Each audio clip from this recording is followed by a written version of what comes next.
All right. Welcome back to the live show. You know what time it is. It is currently 8:05 a.m. Good morning. It is Monday. Today's date is the 14th of July, 2025. How are y'all doing? Yes, God is great. God is the greatest. Thank God for life. Thank God for food. Thank God for shelter. Thank God for the air that I breathe in right now. Just thank God for life, man. Thank God that I'm here in the United States. God bless you guys for tuning in. Welcome to the live show. You are tuned in to the Genesis Show. Welcome. Welcome. Thank you for spending time with me here on the show. Yes. So, first off, it doesn't matter if you are a Republican or a Democrat or independent. The most important thing is you love the United States. You believe the United States is the greatest nation on the face of the earth. You're thankful that you're here in this land because a lot of people would do anything to come into this land, to live in the United States. So we are privileged to be here, to live our lives here, to do business here, to start a family here. So, with that being said, one more time, God is the greatest. Be thankful for life. Be grateful that you're here in this world, enjoying what this earth has to offer. All right. Now we're going to check out the OG, the 45th, now the 47th President of the United States, Donald J. Trump. He was interviewed by his daughter in law, Lara Trump, and this is the White House. And she's done subsequent interviews with him, but this right here is a new one. This happened about 2 days ago, and we're going to check it out. And of course, we're going to check out what's going on across the United States and what people are saying. And yeah, with that being said, don't forget to double tap your screen to give this video a like, share this video, and if you like the channel, subscribe to the channel. But be nice in the comment section, okay? It's not Democrat first, it's not Republican first, it's not whatever. It is the United States first, okay? We are not the divided state. It does not matter if you're a Democrat or a Republican. What matters is you are American and you love this land, okay? It should not be party before country. It should be country before parties, all right? Now, with that being said, enjoy the Genesis Show. Here we go. Well, Mr. President, what an honor to be here in the White House with you. Second time around, and I think when people look at the first 6 months of this administration, you have had more success, I think, than many presidents in history throughout the term of their entire term in office. A lot of people look at what you've done, though, and they say, had you not had 4 years in between, maybe all this success would not be possible. Do you agree with that? As devastating as the 2020 loss was, as bad for the country as the last 4 years were, do you think you'd be as successful as you have been without the 4 years in between? Well, experience is very important in life. I think talent is more important than experience, but if you can have them both, somehow it's a very good thing. But experience is very important. I think it also helped. It was very bad for the country, but it also helped to have 4 years of horror. What went before me was horror. And by comparison, I think anything looks good. And I don't want to demean what we've done because we've done a lot of records, but what they've done to our country should never be forgiven. Allowing millions and millions of people to come into our country that shouldn't be here. It's such a big aspect of what we're doing now with the borders, and it could have been so easy. When I gave over the country, the border was great. Now it's better than it was, but it was much worse than it was in 2016 when I took it over. That was a border problem also. But I think when people see the horror show that we had for 4 years, an absolute horror show, they tried to kill, it was almost like they tried to kill our country. And the beautiful thing is now we have the hottest country in the world. You know, I was with the King of Saudi Arabia, the leader of Qatar, the leader of UAE, and many other leaders at NATO, separately, a whole group, and every one of them virtually said, you have the hottest country in the world right now. And 6 months ago, they also said, we thought your country was dead. They actually thought it was dead, and it felt dead. We had not only no leadership, we had negative leadership. It was a regressive leadership. So I think that probably makes it look good too, but we've done a lot. Well, you know, throughout the 4 years, while you were not here at this White House, I know that there were some very dark times, some times where people counted you out, thought that you'd never come back, yet you're here right now. So in those moments, what was it that kept you going? Why is it that you are back here in this White House now, despite so many people saying it wasn't possible? Well, number one, I saw what was happening to the country. They were destroying our country. They were allowing people to come into our country from prisons, from mental institutions, gang members, the worst gang members in the world, make our gang members look like, you know, nice people. They were coming in at levels that nobody had ever seen before. No check-in, no vetting, no anything, just come into our country and do whatever you want. And we were letting people coming in from prisons. Prisons were opened in many countries. They talk about Venezuela, but it was far more than Venezuela, all over the world. The Congo, they opened their prisons. They emptied them out into our country. And I saw what was happening, and it didn't take long. I saw that they were going to go. I built hundreds of miles of wall. There were little sections that you had to fill in just to close it in. And I saw that they weren't going to build them. And I even called in. I said, when are you going to just put those little sections? Would have taken 3 weeks. And I said, you know, they want to have open borders. And that's what it was. Open borders, no vetting. To me, that's, you know, inflation I've already taken care of. It's so many of the other things. Look at energy, look at fuel, look at this. So many things we've done. But, you know, that's a big job, getting thousands, hundreds of thousands of criminals out of our country, murderers.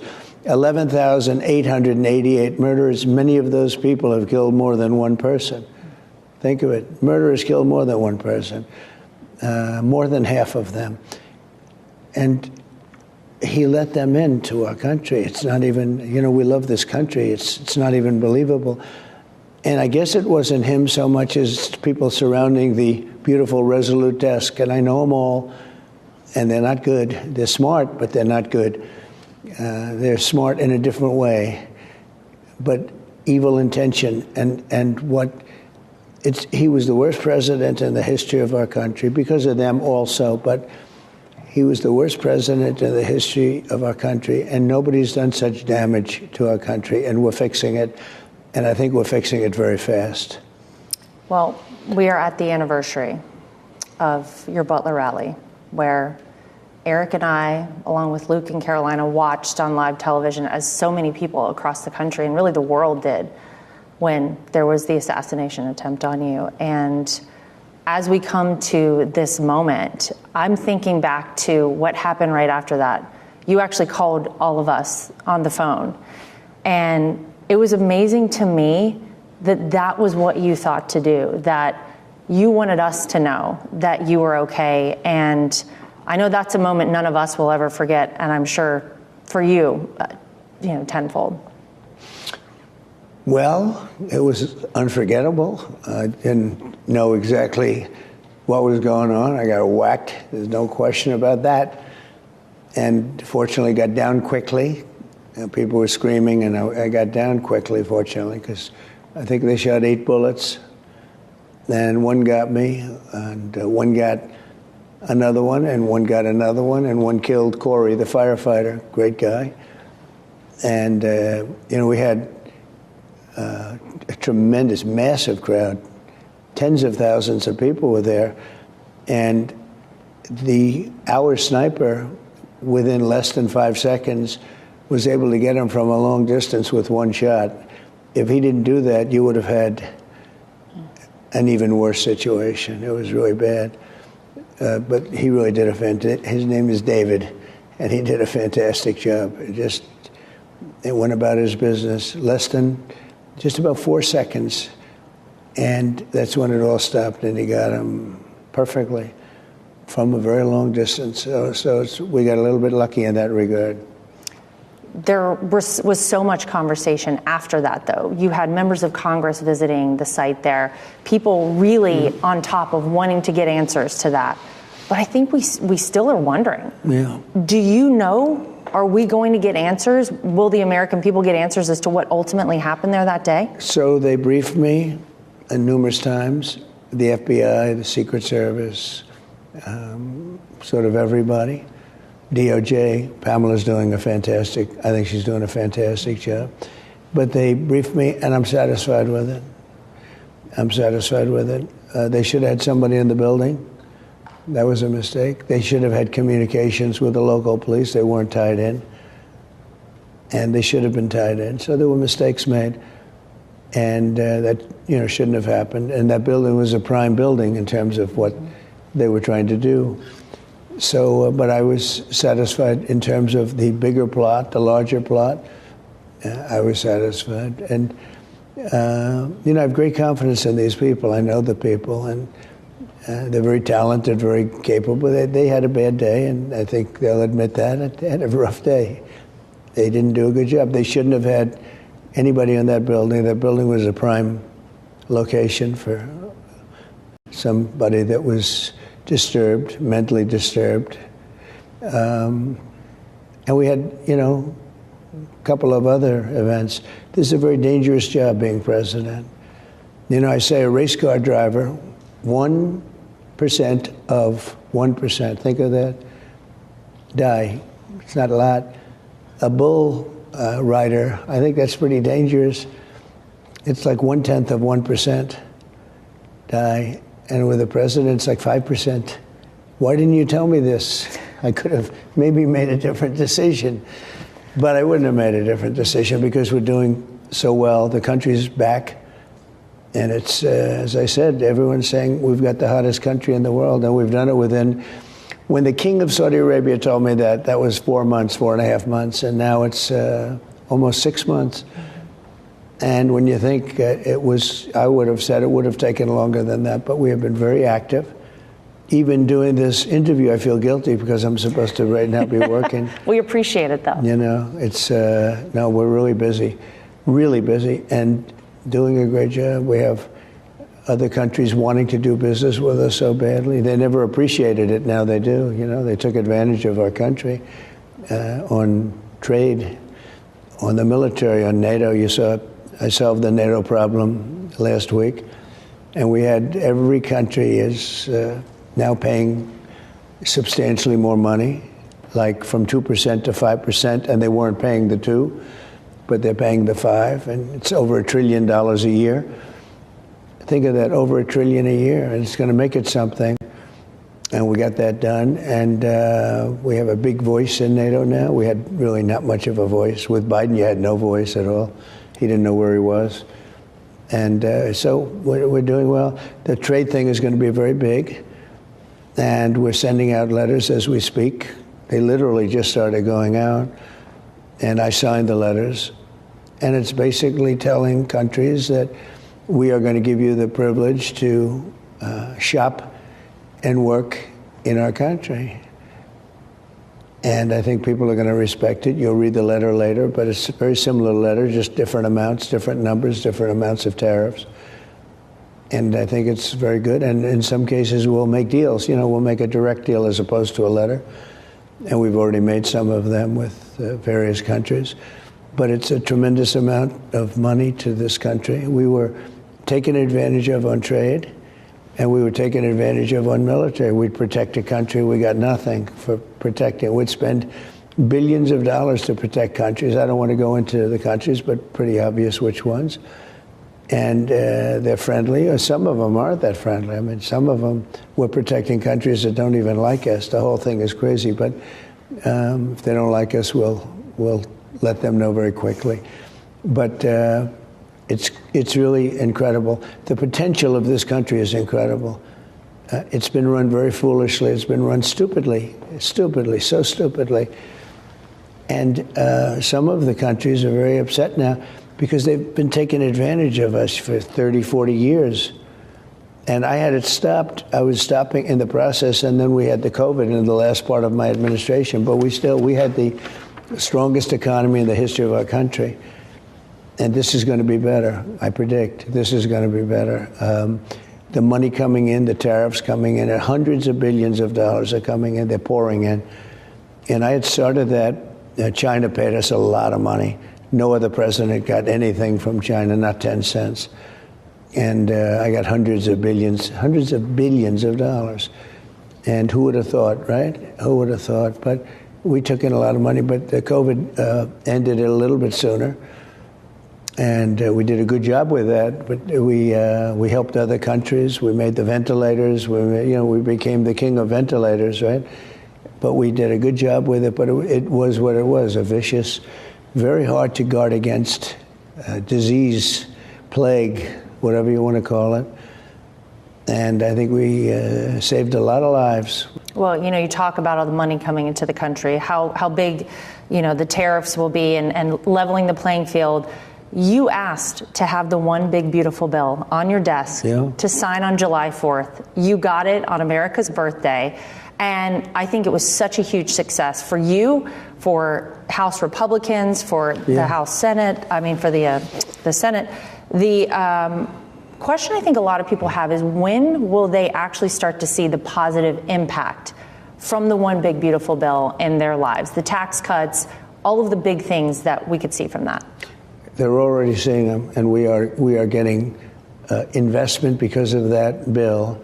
We're having investment made in this country that nobody's ever believed. We're up to close to $15 trillion. Other administrations they wouldn't do that in 4 years.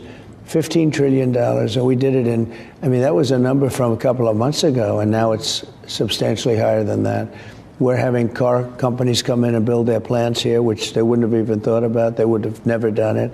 We have AI, which is the big hot thing, and they're spending trillions of dollars in this country. They wouldn't have done that without what we just did last week.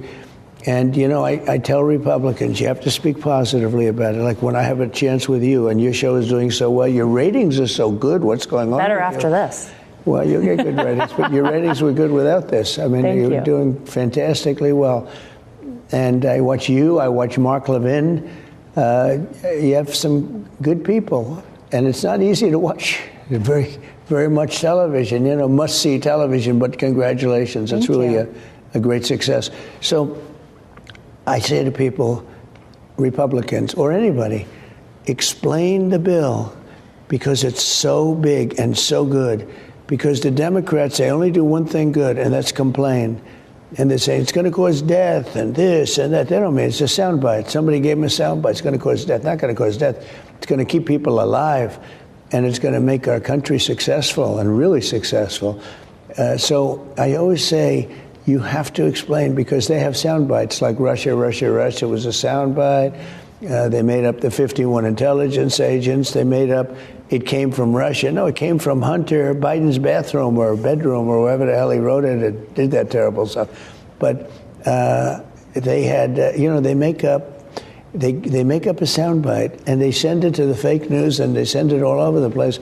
So we have to fight back and we have to live by our wits.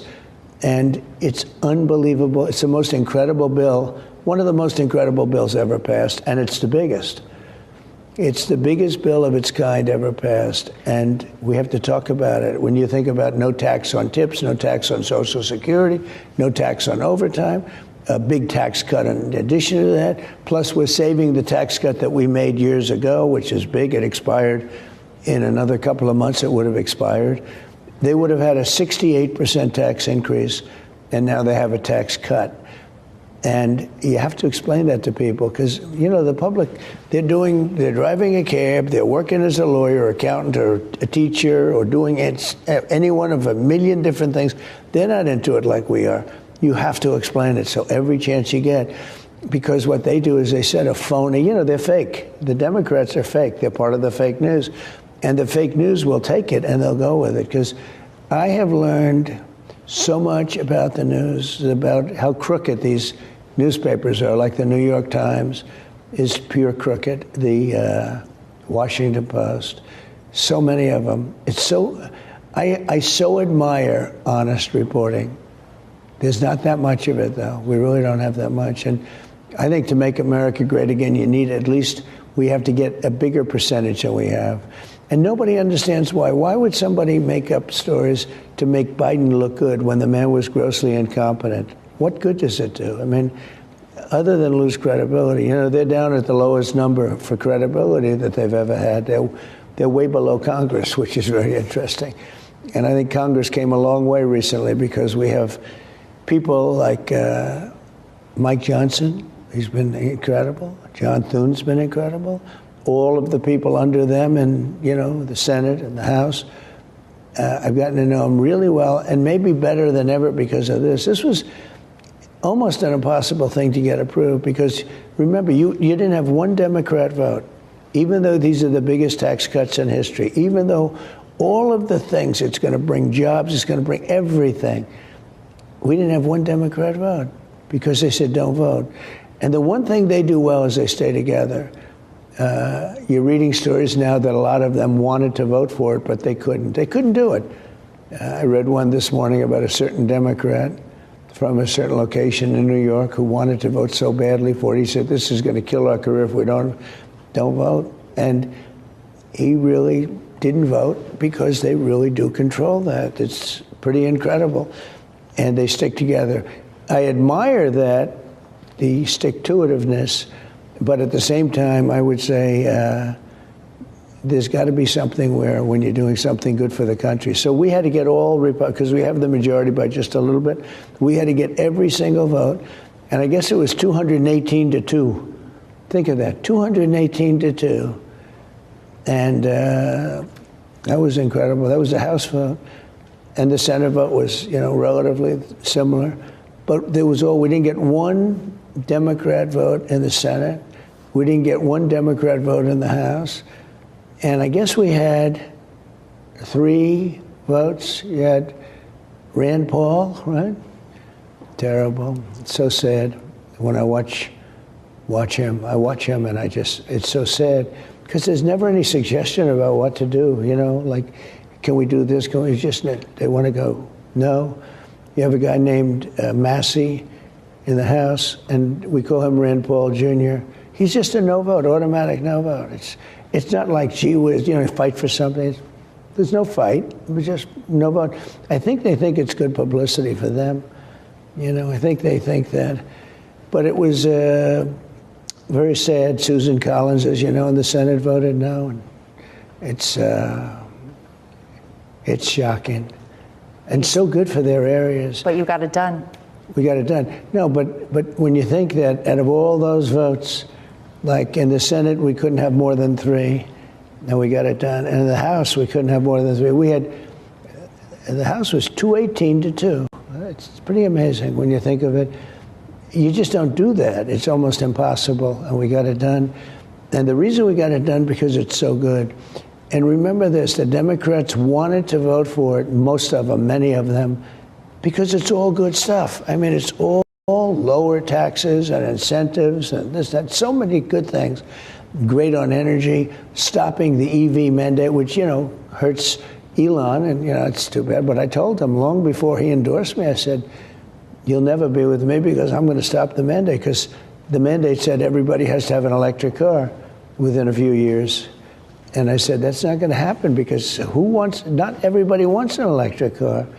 They want to have a hybrid or they want to have a gasoline-powered car for whatever reason. They want something else. Electric's like at 7%. And we opened it up to electric, but we ended the EV mandate. You don't have to have an electric car now.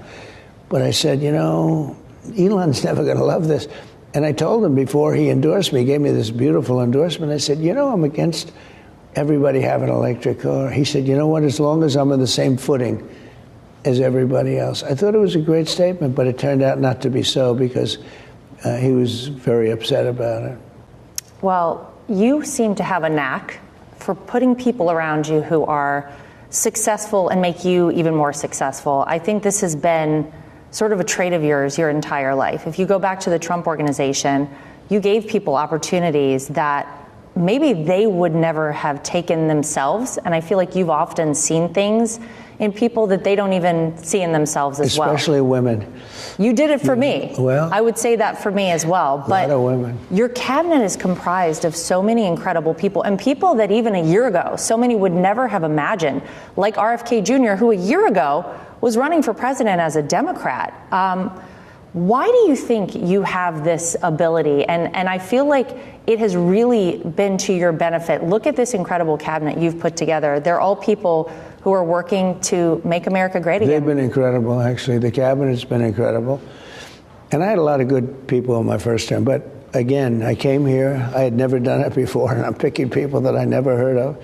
And I'm taking recommendations of, people that were sort of stupid people, like a John Bolton. He's a stupid guy, or Jesper, who was terrible. I mean, he was terrible, but I took some reclamation. But overall, I got it right. I mean, we rebuilt our military. We did so many great things. But I now know the people. I know so well. I know them better than anybody. I spent 4 years with. Sometimes you hit and miss, and sometimes you don't. But we had great people the first time. But we have really good people this time, and they get along with each other. They love each other. They love the country, and it's smoother. I think it's smoother. A lot of people thought my first term was phenomenal. I did. I thought, we got the largest tax cut in history, the biggest tax cut in history, the biggest regulation cuts in history by 4 times. Nobody even came close. We rebuilt our military. They gave some of it away to Afghanistan in one of the most embarrassing moments ever. But, we terminated ISIS. ISIS was 100% gone and terminated. They started making a little bit of a comeback since Biden got in, as you know, but they were gone, and we'll take care of it. But now we're doing things that maybe are on even a different level. Now it's been, especially this last couple of weeks, has been pretty amazing. This may be a bit of a self-serving question, but how important has family been to you? And I mean, I'm going to say the last 10 years in all of this. Well, like your husband is great. I mean, he's great. Whether he was my son or whether he was an executive, you can't hire anybody like him. He's so good. And he runs the business, and Don helps run the business. And Ivanka is doing a lot of things. She's an amazing person, and she's a little bit involved, when they want words of wisdom or whatever. She did a very good job here. All she wanted to, she could have had any job. I told her, I'll put you at the UN. She would have blown like somebody like Nikki Haley would have gotten blown away by Ivanka. She could never compete with Ivanka, but she did a good job at the UN, but it wouldn't be the same ball game. And I gave Ivanka choices of things that you might have taken and I might have taken, and all she wanted to do is get people jobs. She said, no, Daddy, and she got hundreds of thousands of jobs for people. She'd go around, worked hard, never got credit for it, but she'd go out and she'd go to Walmart, she'd go to ExxonMobil, she'd go to all these big companies, and she'd get people jobs by the thousands. So he'd get, just added up to, I could tell you what the number is, but I don't want to say because nobody would believe it. But she worked hard and so competent, and she did a great job. Never, if I were a Democrat, she would have been a legend. You all would have been legends, but I think you're legends anyway, if you think about it. You wouldn't be doing any better. Now it's somehow there's a different mindset. But the kids have been amazing. I have really, really good kids.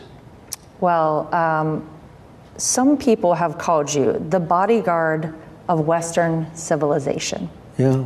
How do you feel about that title? Well, I understand what they mean. It was going bad. We were going bad.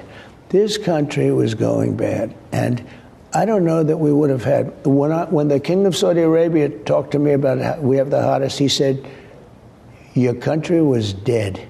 We actually thought it was dead and gone. And they were already starting to talk to China about, getting involved in China, which was unnatural for them. A lot of people were talking to China and others about getting involved because we were a dead country. We were gone. And in the minds of many, I tell you, in my mind, one of the reasons I ran, I saw what was happening very early on. When I saw people pouring across our border, I said, no, put up that little, it would have taken three weeks to put up little sections of wall that we laid out because of legal reasons, condemnation reasons, different things. And because we wanted to bring our equipment back in through the wall, because we built hundreds of miles. And I said, why aren't they filling that in? It would have been complete. In fact, I added a lot more. I built a lot more than I said I was going to build. I made it much longer. But I said, they want to have open borders. That was the first time I realized it. I didn't think it would be possible for anybody to want open borders because, who would want open borders? And open borders where people come in totally unvetted and unchecked, totally, just walk right in, walk right through. And some of the people, I know I want to be politically correct, but some of these people, you can look at them and you can say, these people are trouble. This is a rough group of people. And we're right now getting them out. And you know what? ICE and Border Patrol, Tom Holman, Christie's been amazing. Tom has been amazing. Tom was one of my first people that I put in. I said, you got to just do the border. He didn't want to do anything else. He just wanted to, because that's what he wants to do. But you have a big deal with lots of other things there. And I said, who would be the best to head it up? Homeland Security. And he said, I'd like Kristi Noem. And I said, that's great. Now, I knew her very well, but I didn't know her that way. She was a great governor, South Dakota, really did a good job. But boy, she's been great.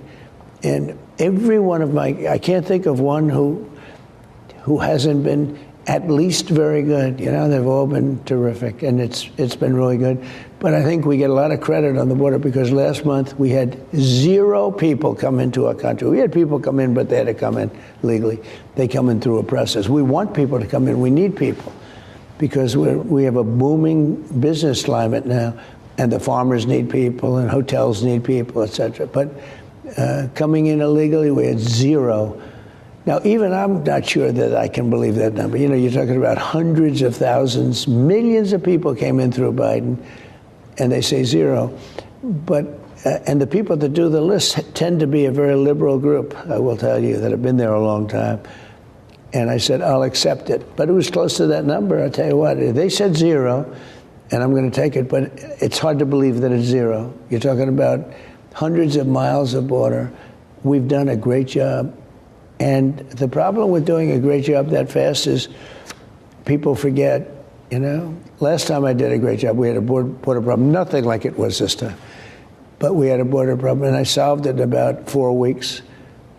And I'd make speeches and talk about the border, and my people would say, sir, you shouldn't even waste your time. Nobody wants to hear about the border. Now it's starting to be again. You don't hear about the border anymore. We did numbers that were unbelievable, and I almost can't talk about it because nobody wants to hear it. But it was a big problem. But we do have a different problem. We have to get the people out that came in that are really bad, because we have some bad people that came in. Just to wrap up here. You're talking about people not remembering. I don't think anyone will ever forget President Donald J. Trump. But when history looks back on this time in our country, when history looks back on you, how would you like to be remembered? A good person, but a person that saved our country. I really believed our country was going down for the fall. I don't know if it ever could have come back. It was very close to the edge. And I really would like to be known as the man that saved our country. Well, I think you've started off on the right track there. So far. Well, Mr. President, thank you for sitting down with us. We appreciate it. Thank you. There you have it. The OG, the 45th, now the 47th President of the United States. Yes, man, this is what I voted for. Okay? This is what I voted for. And if I could vote again for this guy, I would vote over and over and over again President Donald J. Trump. Look, I don't expect him to be perfect because he's not a priest or a pastor. I'm not voting for the priest. No, I voted for someone who is not perfect, okay, but can take decisions and make the hard decisions when it's needed, and it's been doing it so far. I mean, take a look at the border, take a look at the manufacturing industry. Tariffs has changed the game for America. Look at the stock market. Look at what's going on with Bitcoin. I mean, look at what's going on, ladies and gentlemen. Before you criticize, look at the numbers. All right, here we go. Epstein file. Y'all want to know President about Trump offering his full support to his Attorney General Pam Bondi, inviting her to attend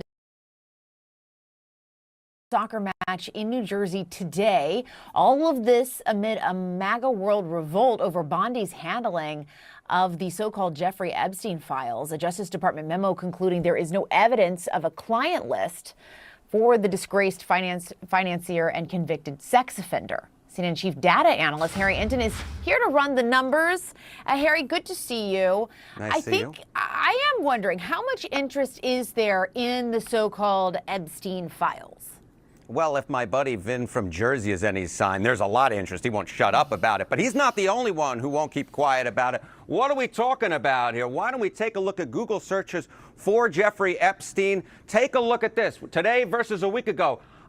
Up like a rocket, up 1,900%. My goodness gracious. And get this, it is currently the top term topic being searched alongside Donald Trump today. If Donald Trump, who is begging, asking his supporters to drop it, he is not getting his wish whatsoever. His supporters are not dropping it.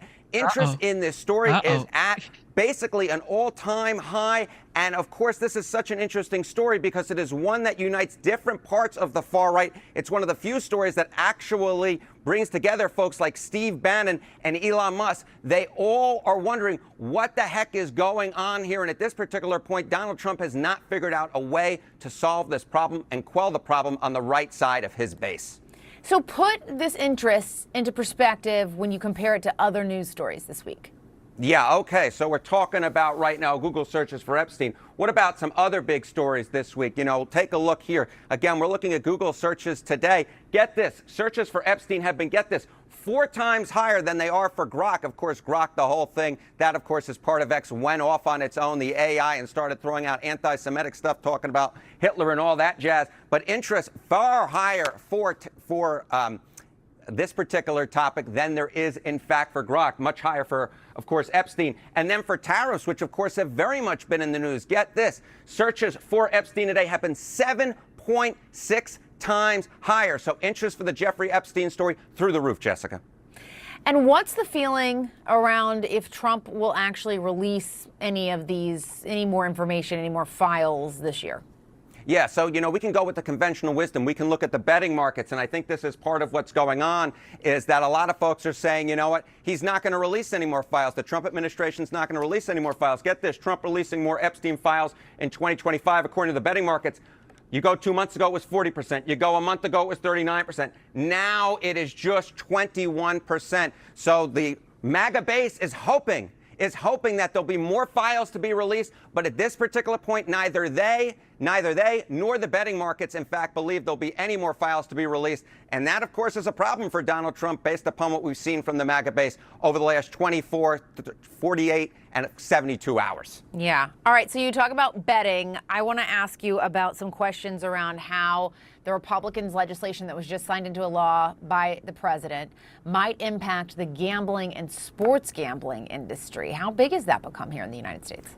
Yeah, you know, there was essentially a way that you'd write off losses would be very difficult for professional gamblers. They really hate this bill. And more than that, I would say the gambling industry at large doesn't like this because it has become such a big industry. I mean, my goodness gracious, legal sports betting revenue, you go back 8 years ago, it was $261 million. Look at where we are today. It's a $5.5 billion industry, sports gambling alone. So we're talking about a tremendous industry with a lot of money at stake, Jessica. Yeah. And how much have Americans at large embraced gambling? Yeah, I think that this is sort of the key giveaway, right? It's not just gamblers who have embraced gambling. What are we talking about here? Pro sports gambling or betting should be legal. You go back to 2006, it was 42%. Up again like a rocket to 58% now. So it's going to be very interesting to see how Americans at large react to the big, beautiful bill. We already know approval for it is low. The more we learn about it, it'll be interesting to see how folks sort of feel about it. When it comes to pro sports gambling, I'm not sure they're going to like it, Jessica. In fact, I might even bet on it. How about that? Harry Enton, good to see you. The president is having to stand by his attorney general because this outrage continues within the MAGA base over the Jeffrey Epstein case. Over the weekend, Trump posted a lengthy defense of Pam Bondi, asking, "What's going on with my boys and gals?" Going after Bondi, adding, "I don't like what is happening." Bondi is facing growing pressure over her call to keep Epstein files sealed after promising to release more. Now listen to how she's being talked about at the conservative Turning Points conference in Tampa. I don't think he realizes how much she's humiliated the administration. This is a self-inflicted wound. She caused it. Again, I have nothing against Pam Bondi, but if you want to look for the villain in this story, we have found her.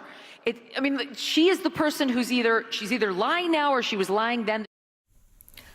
So the cracks are growing in the MAGA base, also hitting the leaders of the FBI. You have Deputy Director Dan Bongino reportedly threatening to resign over Bondi's handling of the case. And Trump, meanwhile, says, look, there's nothing to see here. Oh, I think so. I did. I spoke to him today. Dan Bongino, very good guy. I've known him a long time. I've done his show many, many times. And he sounded terrific, actually. No, I think he's in good shape.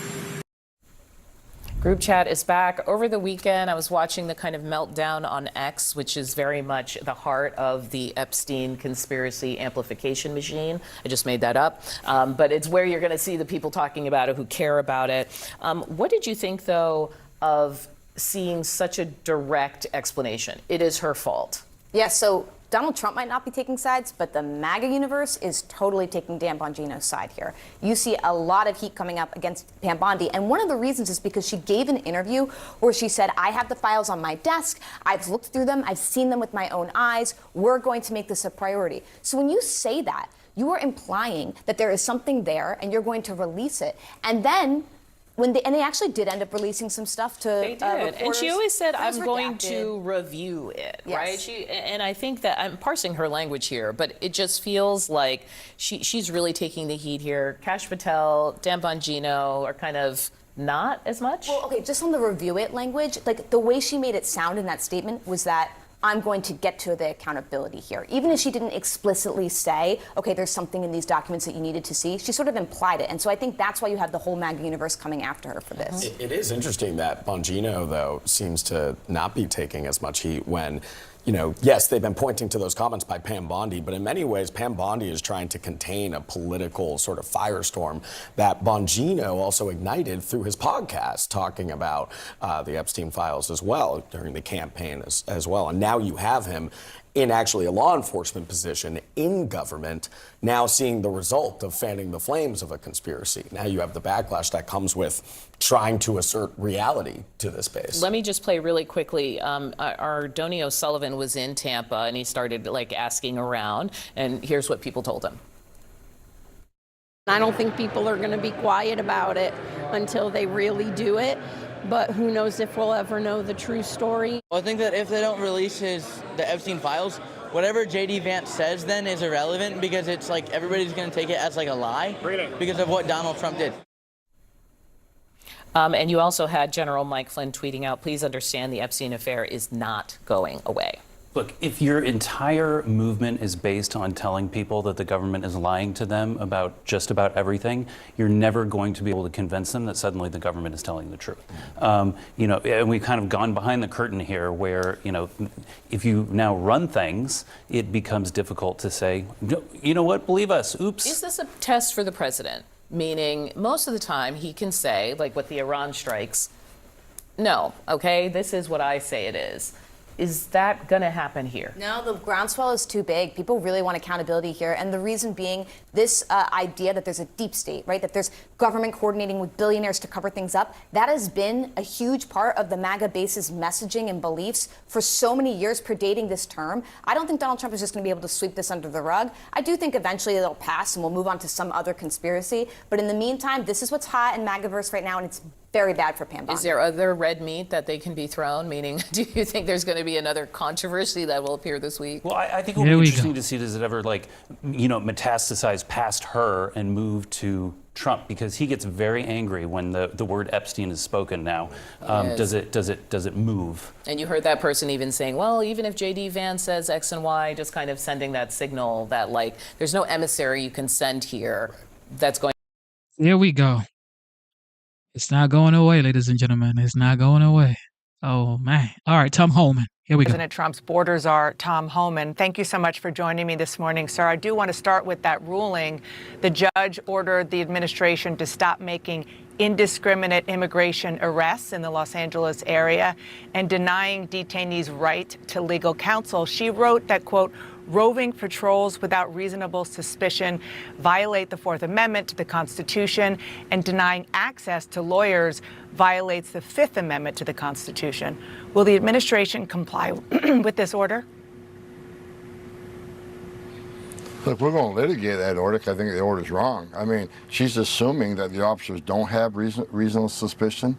You know, they don't need probable cause to briefly detain and question somebody. They just need reasonable suspicion, and that's based on many articulable facts. So unless she's in the officer's mind, I don't know how she make that, decision that, well, they're not using reasonable suspicion. How does she know that? I mean, every officer has to, bring articulable facts to raise reasonable suspicion, and then it can briefly detain. Well, I don't know how she knows that, but I don't think any federal judge can dictate immigration policy. That's a matter for Congress and for the president, and I know the Department of Justice is going to litigate this. We want to take it to the appeals court.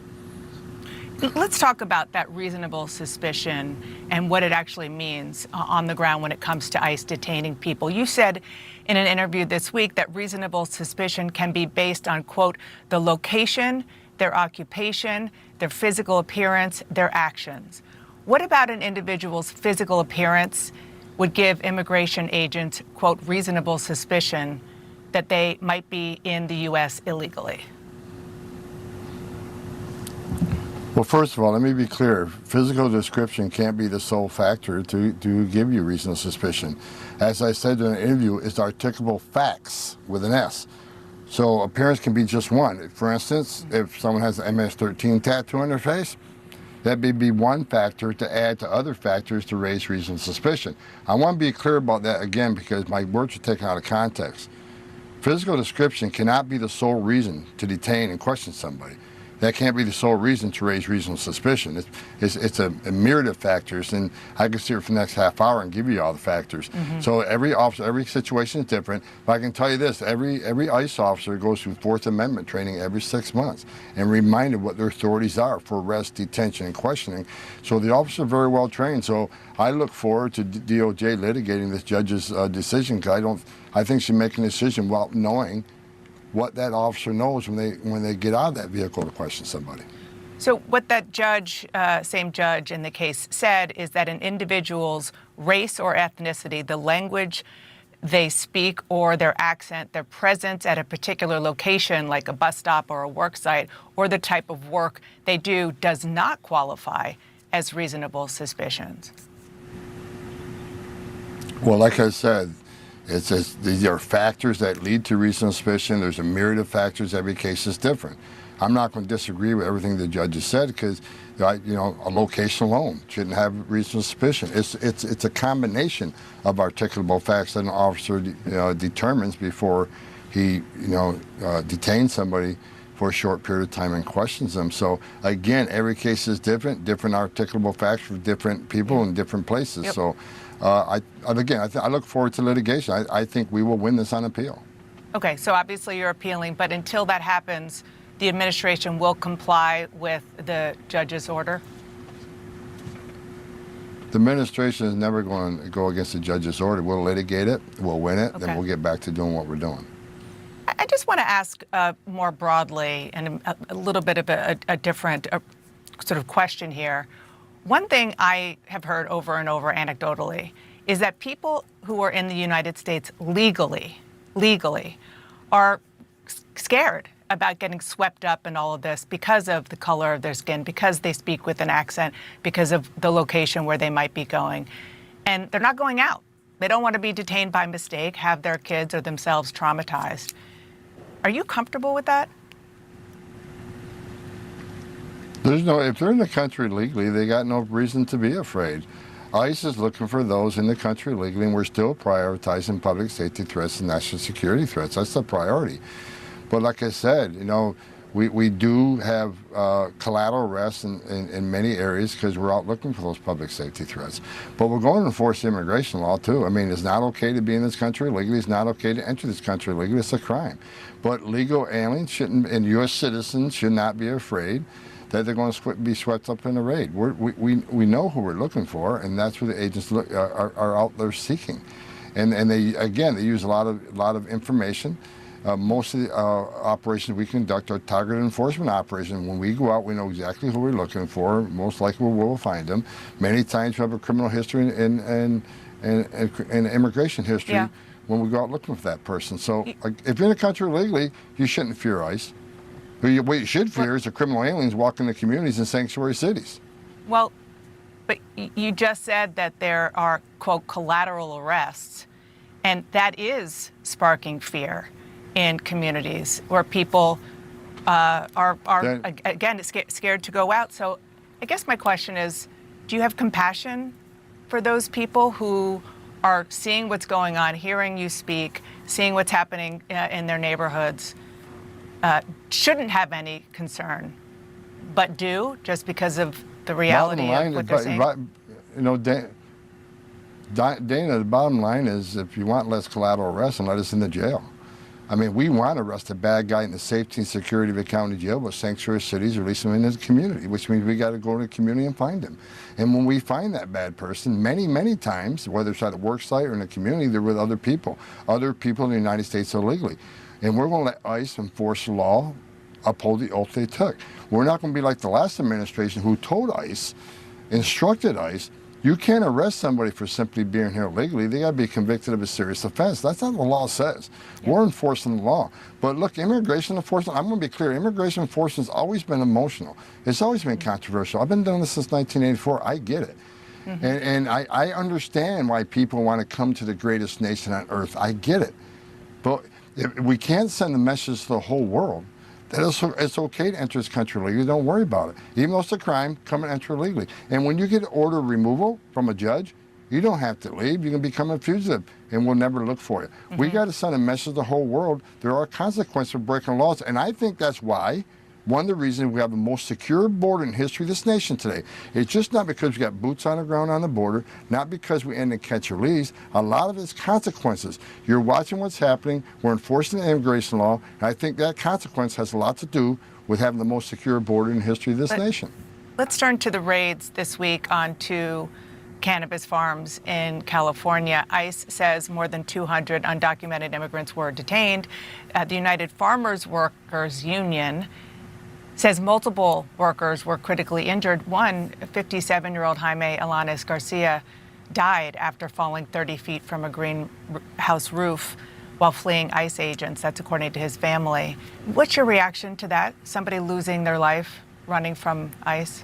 It's sad. It's unfortunate. He was in ICE custody, and ICE did not have hands on this person, but it's always unfortunate when there's deaths. I mean, no one wants to see people die. And, they were doing the job. They were serving criminal arrest warrants. I mean, the criminal search warrants. And I see the media saying, well, it was an ICE raid. No, they were serving criminal search warrants as part of a criminal investigation involved with child trafficking, child labor.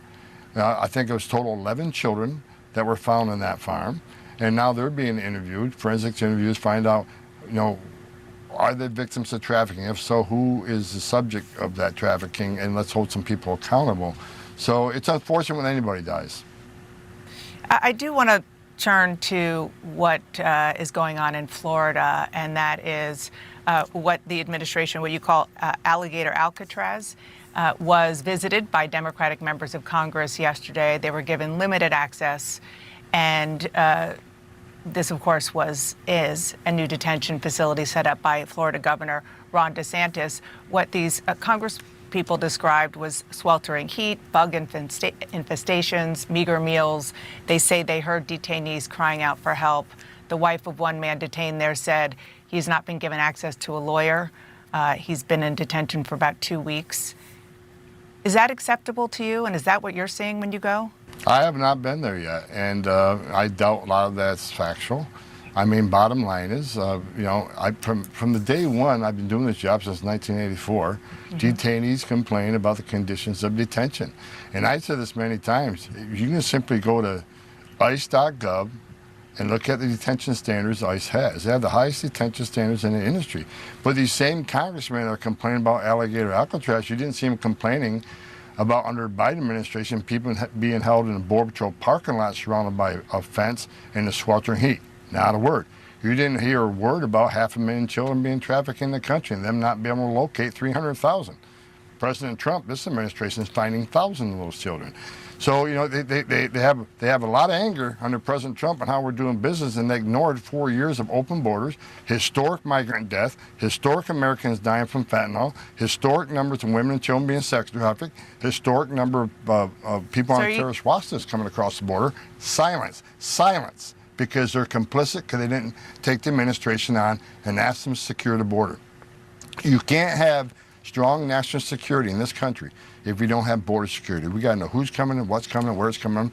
But instead, they kept silent and they kept feeding the American people, we have a secure border, and we did not. Okay. Mr. Homan, I know you have to... Tom Homan, ladies and gentlemen. Some people say his face looks like the border wall.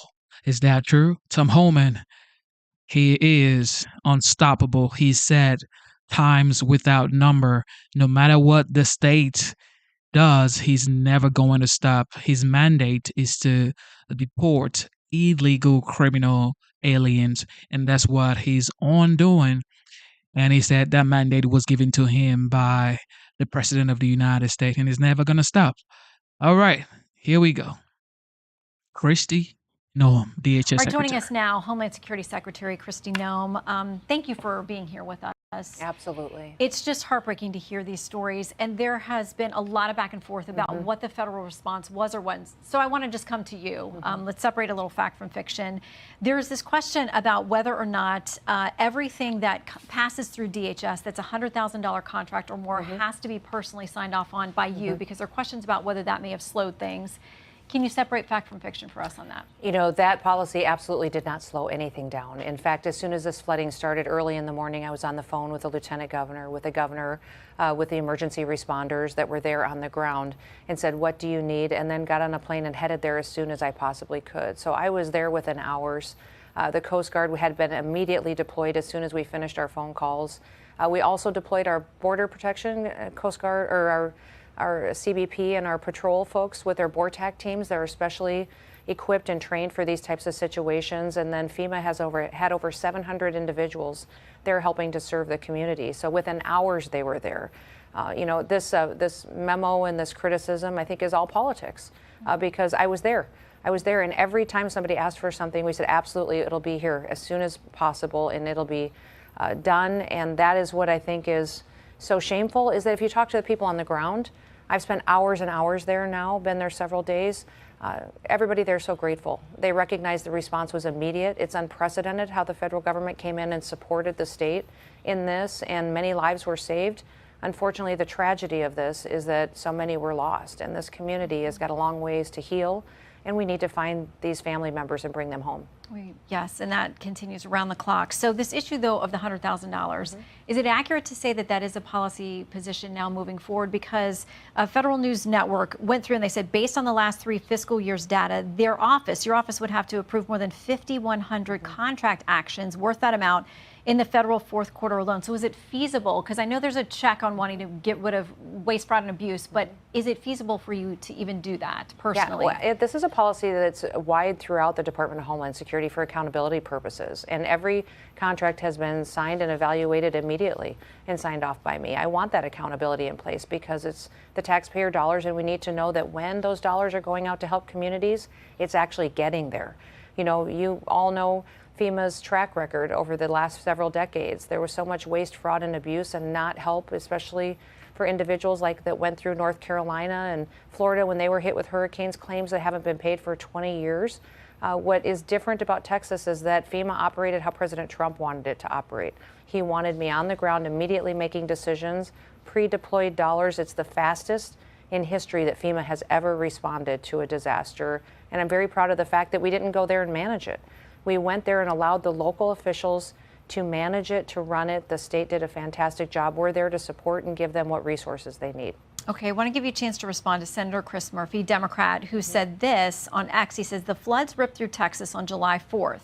On July 5th, FEMA received 3,000 calls from survivors. Only 1% went unanswered. That night, he says Trump and Noem fired the people who answered the calls. So on July 6th, FEMA received 2,363 calls. 65% went unanswered. July 7th, 85% went unanswered. And he ended by saying sick.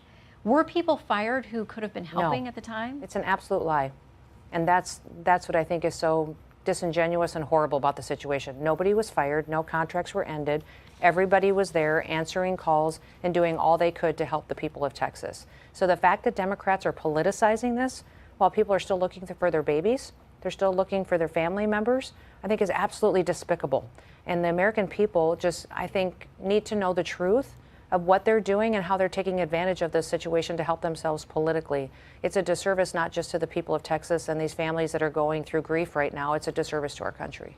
So let's talk through ICE, because that's obviously the other big story that's under your purview as well. So a federal judge issued a temporary restraining order against a lot of the ICE operations that have been carried out in Southern California just a couple of days ago. But in his order, he said this: defendants can't rely solely on the factors below, alone, or in combination to form reasonable suspicion for a detentive stop, except as permitted by law. He says apparent race or ethnicity, speaking Spanish or speaking English with an accent, presence at a particular location like a bus stop, a car wash, a tow yard, a day laborer pickup site, agricultural site, etc., or the type of work that one does. Now, the way that the LA mayor, Karen Bass, who celebrated this ruling, described it, she says this administration has been masked men grabbing people off the street, chasing working people through parking lots, and marching through children's summer camps. So what do you do with this ruling? Does it go to the Ninth Circuit? Do you do an emergency appeal to SCOTUS? Well, this federal judge's ruling is ridiculous. We never ran our operations that way. We always built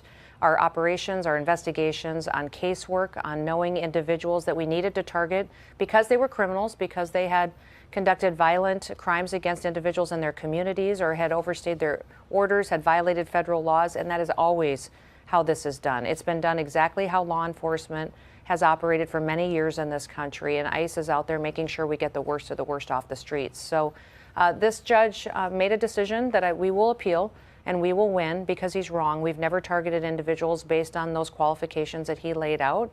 And again, we've seen this across the country over and over and over again, where judges are getting political. It's not their job.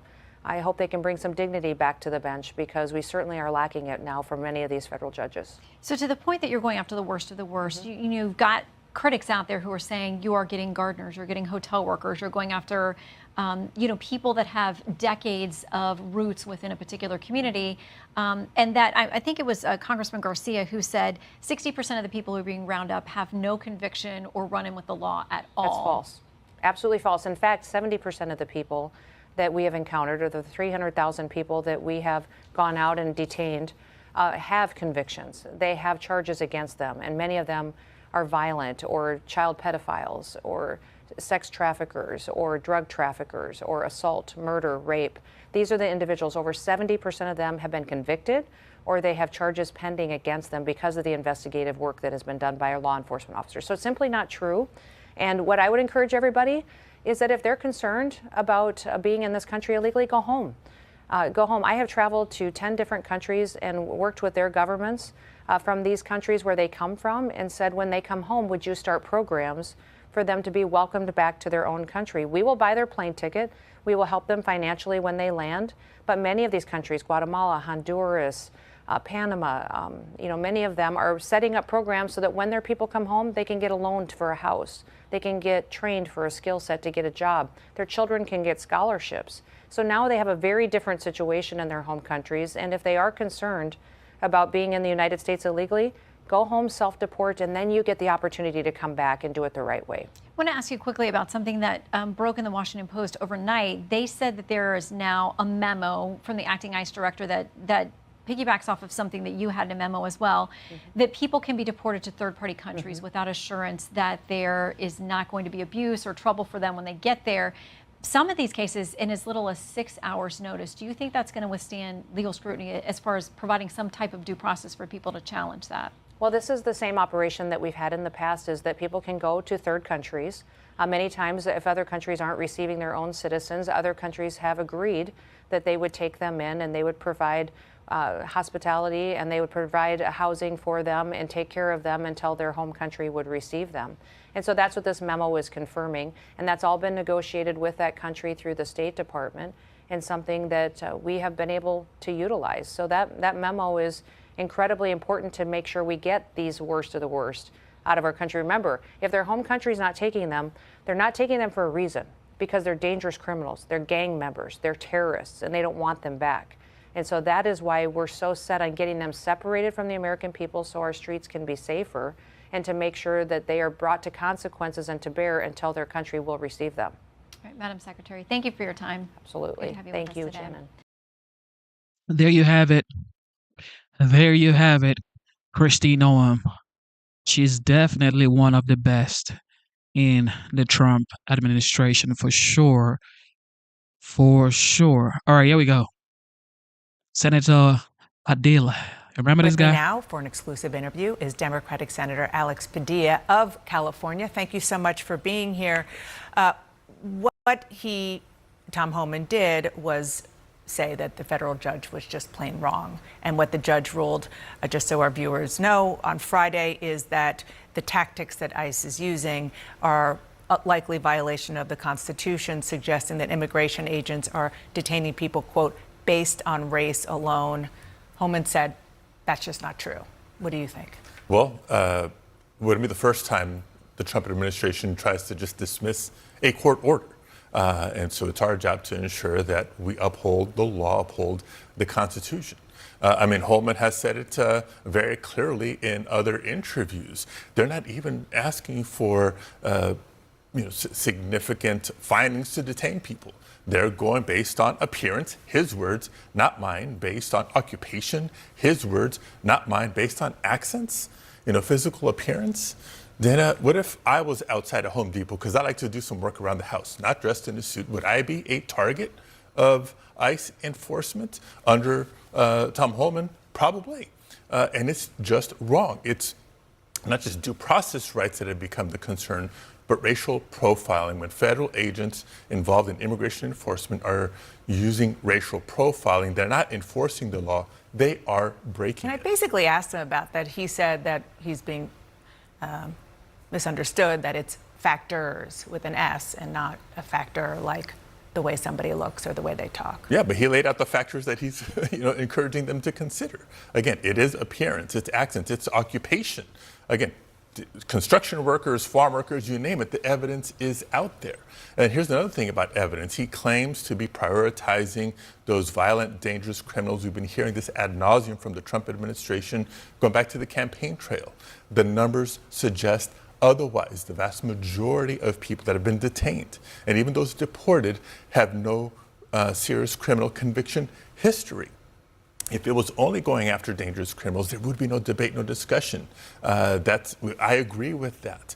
But the fact of the matter is the vast majority of those being detained are the same people who were deemed essential workers at the end of the first Trump administration at the outset of the COVID-19 pandemic. That's a cruel, cruel irony. We learned overnight that a migrant farm worker died after he fell from a roof during ICE raids in Ventura County in your state. Have you been able to talk to the family?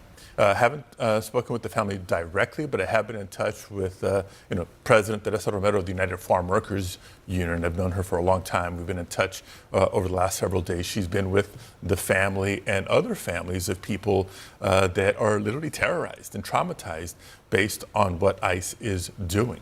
Again, if all they're doing is going after serious violent criminals, that'd be one thing.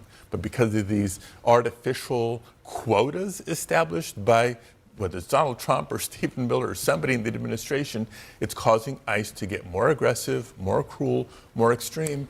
And these are the results. It's people dying because of fear and terror caused by this administration. It's not just undocumented immigrants. There's lawful immigrants that are being rounded up. There's United States citizens that are being detained. There are military veterans. He called it that collateral arrests. Excuse me? He called it collateral arrests. Yeah, that's how dismissive they are about the people impact, let alone the economic impact that we're all going to be paying. Let me ask you about some of the unrest that's happening in and around the ICE agents as well. Officials are looking for a suspect who appeared to fire a gun at a federal agent during a raid. A few days before that, 10 people were arrested after opening fire outside an immigration detention facility in Texas, injuring a police officer. Authorities say it was a planned ambush. Earlier this week, a man with a rifle and tactical gear was shot dead after firing at Texas Border Patrol, at least a facility. Are you worried that heated rhetoric around this and around the policies are actually putting law enforcement agents at risk? First, let me just denounce any violence. Any violence against law enforcement is unacceptable. Do I think heated rhetoric is, part of what's causing this response? Sadly, yes. And we've seen this administration escalate and escalate and escalate in all ways and matters, whether it's the tactics with which they're going about immigration enforcement. There's a smarter, more effective way to do this than what they're doing. Well, they say that it's the Democrats' rhetoric, some calling ICE agents secret police, comparing them to the Gestapo. Well, I wouldn't use those words, but I do have concern when there are no requirements for ICE agents or other federal agents involved with the immigration enforcement actions to not even identify themselves. I mean, if you're a member of a working class immigrant community and you see unmarked cars roll into your community, people getting out of those cars with no identifiers that they are law enforcement, and literally not just detaining, in your mind, maybe kidnapping. So that's why Senator Booker and I have this bill to require that identification for ICE agents or anybody involved with immigration enforcement. It's for the safety of the officers and agents, as well as safety for the community, and to protect against people exploiting the circumstances, impersonating ICE agents, and getting involved with burglary, theft, kidnapping, sexual assault, and worse. The president, as you know, says that they wear masks to protect their own identity from people who want to go after law enforcement. I do want to change gears because we're almost out of time to the tariffs that President Trump announced this weekend. 30% tariffs on goods from Mexico, 35% tariff on goods from Canada starting August 1st. Canada and Mexico are two of your state's biggest trading partners. Do you think, A, they will go into effect? And what, if they do, what effect that will have on the businesses and consumers in your state? Yeah, both Canada and Mexico aren't just the largest trading partners for the state of California. They're among the largest trading partners for the United States of America. And so let's remember what happens when tariffs take effect. Those, first of all, costs will increase, and the people who pay that price increase are United States consumers. It's U.S. companies importing products from those countries that will pass along the cost to the American consumer. So, in effect, it's a tax increase on the American people brought to you by Donald Trump. I do want to ask about something that is not just bubbling, but kind of exploding within the MAGA movement, and that is the Jeffrey Epstein case, specifically the way the Trump administration has handled it. The president's defending the Attorney General, Pam Bondi, after the DOJ released a memo saying that, contrary to what we've heard from them before, that there is no so-called Epstein client list. You are on the committee that oversees the Department of Justice. Are you going to push them to overturn any and all Epstein files? So, well, I think we have in the past, but it wouldn't be the first time there's a say one thing, do another coming out of Donald Trump. Say one thing on the campaign trail, and then once in office, have a change of tune. Fortunately, it's another sign of the chaos and disorder within the Trump administration. So you have in the past. Are you interested in seeing No, these he's files? not. Is it something that's a priority for Democrats? No, I think not. it's the first question is whether the list they claim to exists. Oh, now. Senator, thank you so much for being here. Yeah, the usual. The usual. Nothing. All right, here we go. What is going on with Russia? On Wednesday night, Russia launched its largest drone attack on Ukraine since the beginning of the war, bombarding the country with more than 700 drones and a dozen missiles. That attack came a day after Trump said he was very unhappy with Putin during a cabinet meeting. It is just the latest sign of deteriorating relations between the two leaders as Trump is outwardly losing patience with Putin. Trump is now considering additional sanctions on Moscow and has promised to make a major statement on Russia. Joining me now is Alexander Gabuyev, director of the Carnegie Russia-Eurasia Center. Alexander, welcome. What do you make of this extraordinary drone attack? It seems to be coming at a time when Trump is urging restraint and caution. Is Putin openly defying Trump?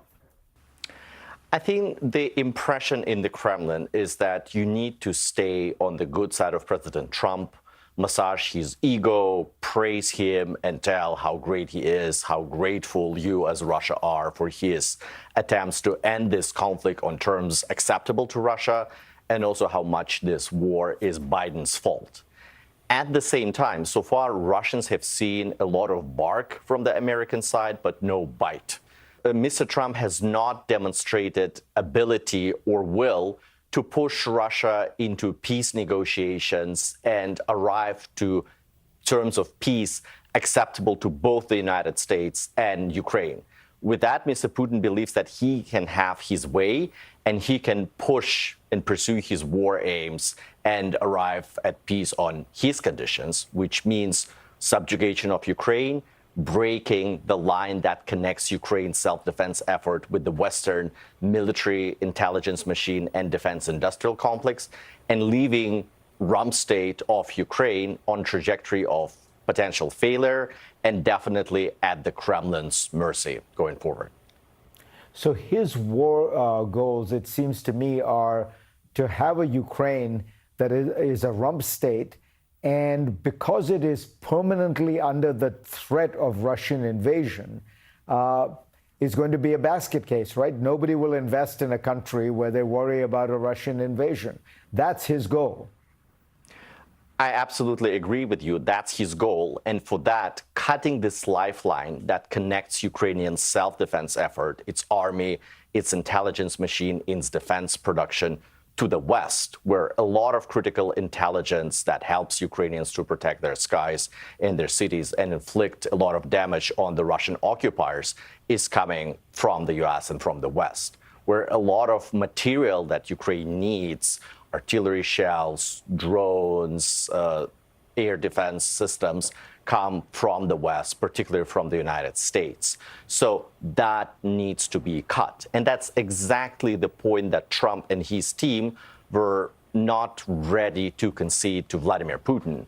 So he wants to get this from the battlefield. And for now, his generals are telling him that the war is trending into positive direction for the Russians, that despite the colossal losses that Ukrainians were able to inflict on the Russian invaders, in the war of attrition, the bigger party, the Russians, will have an advantage over Ukraine, and that probably Ukrainian self-defense effort will run its course by beginning of this September or fall. And that's where the Russians really want to push hard on the battlefield.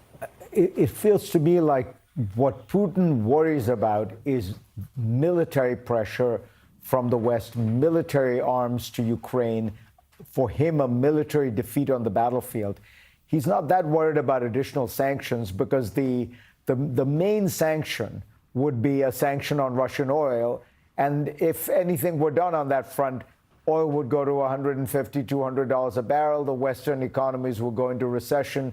He knows that. So the thing he worries about is military aid, and Trump is simply not providing that, which means he's in a sweet spot right now.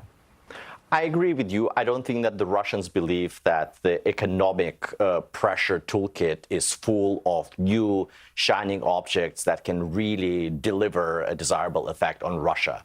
And indeed, his primary concern is the battlefield, where the West is unlikely to provide Ukraine with tools to reconquer all of the occupied territories, including Crimea. But the West is definitely able to help Ukraine to stay their ground, create a wall and a boundary that will really lead the Russians to realization that it's not worth it, that they will be losing tens of thousands of troops, but will not gain ground. So this is possible, like a genuine stalemate on Ukrainian terms, but the West needs to really roll up the sleeves and do a lot of heavy lifting, particularly with the U.S. And Putin's hope is that Trump is just absolutely not fit for this purpose. Alexander Gabuyev, sobering. A lot of people are just tired of this situation with Russia and Ukraine. It's like, what in the world is going on here? It's been going on for years. Y'all they gotta stop what's going on there, man. All right, here we go. FEMA, according to CNN, wasn't picking up calls from flood victims. You know, you just never know. With CNN, you just never know. Let's listen. Breaking news on the aftermath of the deadly floods that devastated central Texas. As residents work to put their lives back together, there's new reporting from the New York Times that says documents reveal FEMA did not answer thousands of calls from flood survivors.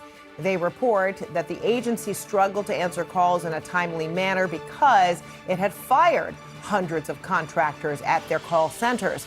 The Times quoting a response to their reporting from a spokesperson for the Department of Homeland Security, which oversees FEMA. Quoting here now, when a natural disaster strikes, phone calls surge and wait times can subsequently increase. Despite this expected influx, FEMA's disaster call center responded to every caller swiftly and efficiently, ensuring no one was left without assistance, end quote. The New York Times also noting that FEMA faced similar challenges in the days and weeks after Hurricane Helene and Milton hit the South.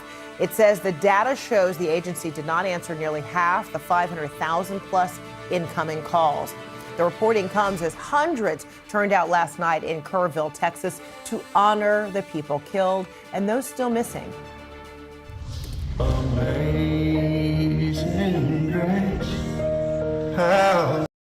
First of all, I just gotta say, you know, to the hundreds of over 100 people has been confirmed dead in Texas because of the flooding, and as well, children were involved. So, you know, I just gotta say, pray for Texas. My heart goes out to the families who have lost their lives and lost a loved one. It's not easy to lose a loved one, especially to natural disasters like this. I mean, whatever way you lose a loved one, it's not easy. But something like this is like they do not deserve it, but it happened to them. So may God take charge and may their souls rest in peace. That's all I can say, man. Everybody, please pray for Texas. CNN's Julia Vargas Jones joining us from outside the FEMA Disaster Recovery Center, set up in Kerrville, Texas. Julia, what more can you tell us? Yeah, Fred, this is where those residents affected by the floods can come to apply for some of the benefits and help from FEMA that would not be covered for by their insurance. They also can be connected to some of these local institutions, organizations that have popped up. You know, we've seen hundreds of volunteers come together here to help their neighbors. But there's still a lot of questions and a lot of feelings about FEMA here in Kerrville, where people said that it took too long, that there are questions concerned about how long really it took for that help to be rolled out, and echoing that reporting from the New York Times, Fred, there, where we also had, 72 hours before those teams were cleared to get here on the ground, and residents have felt that. We also learned that Kirk County officials had warned in a document to FEMA back in October of the possibility of a disaster like this one, and requested specifically that system be implemented, like sirens, for example, something that did not have and was not implemented and that could have saved hundreds of lives. This was a 200-plus page document submitted months before this tragedy, warning of exactly what could have happened. And we're also learning that FEMA removed dozens of Camp Mystic buildings from the 100-year flood map before expansion. Tell us about that. Yeah, so in a previous map of this flood zone here in 2011, special flood hazard area is what it's called, okay? The Camp Mystic, all of its buildings and structures were included in this. This dates back to 2011. That would have meant that the camp would have had to have flood insurance and would also be subject to more strict regulations of what it could and it could not do. But then there was an appeal in 2013, 15 different buildings were removed from that flood zone map. And then years later, in 2019, they removed another 15 structures. This is both from the original. All right, ladies and gentlemen, I just got a breaking news from dailymail.com. It says here, dailymail.com, exclusive. Okay, this is an exclusive breaking news. I'm telling you, it's on fire. It's on fire, ladies and gentlemen. It's Monday. Okay, here we go. It says here, Jeffrey Epstein's accomplice, Ghislaine Maxwell, is ready to reveal truth of the pedophile client list, says Insider. So some people are saying, why are Republicans blocking her? So Ghislaine Maxwell is reportedly prepared to speak before Congress and tell her story surrounding Jeffrey Epstein's crimes. Uh-oh. What in the world, yo? 99-year-old camp, Fred, as well as new structures built in a lake nearby. So old structures, new structures, some of them were in what is called here, and I'm quoting, flash flood alley. Now, this could have been to not have to pay for those flood insurance. They might not even have been eligible for flood insurance there. But it just paints a picture of just how dangerous this place was and how subject they were to the elements in this spot. It is striking that all of this documentation we're now uncovering, that where people knew and tried to warn authorities of what could have happened, both, from this flood area map as well as these other documents uncovered by the New York Times. All of this just shows you how people were already concerned about what could have happened. Yeah, striking indeed. Julia Vargas Jones, thanks so much. We'll check back with you.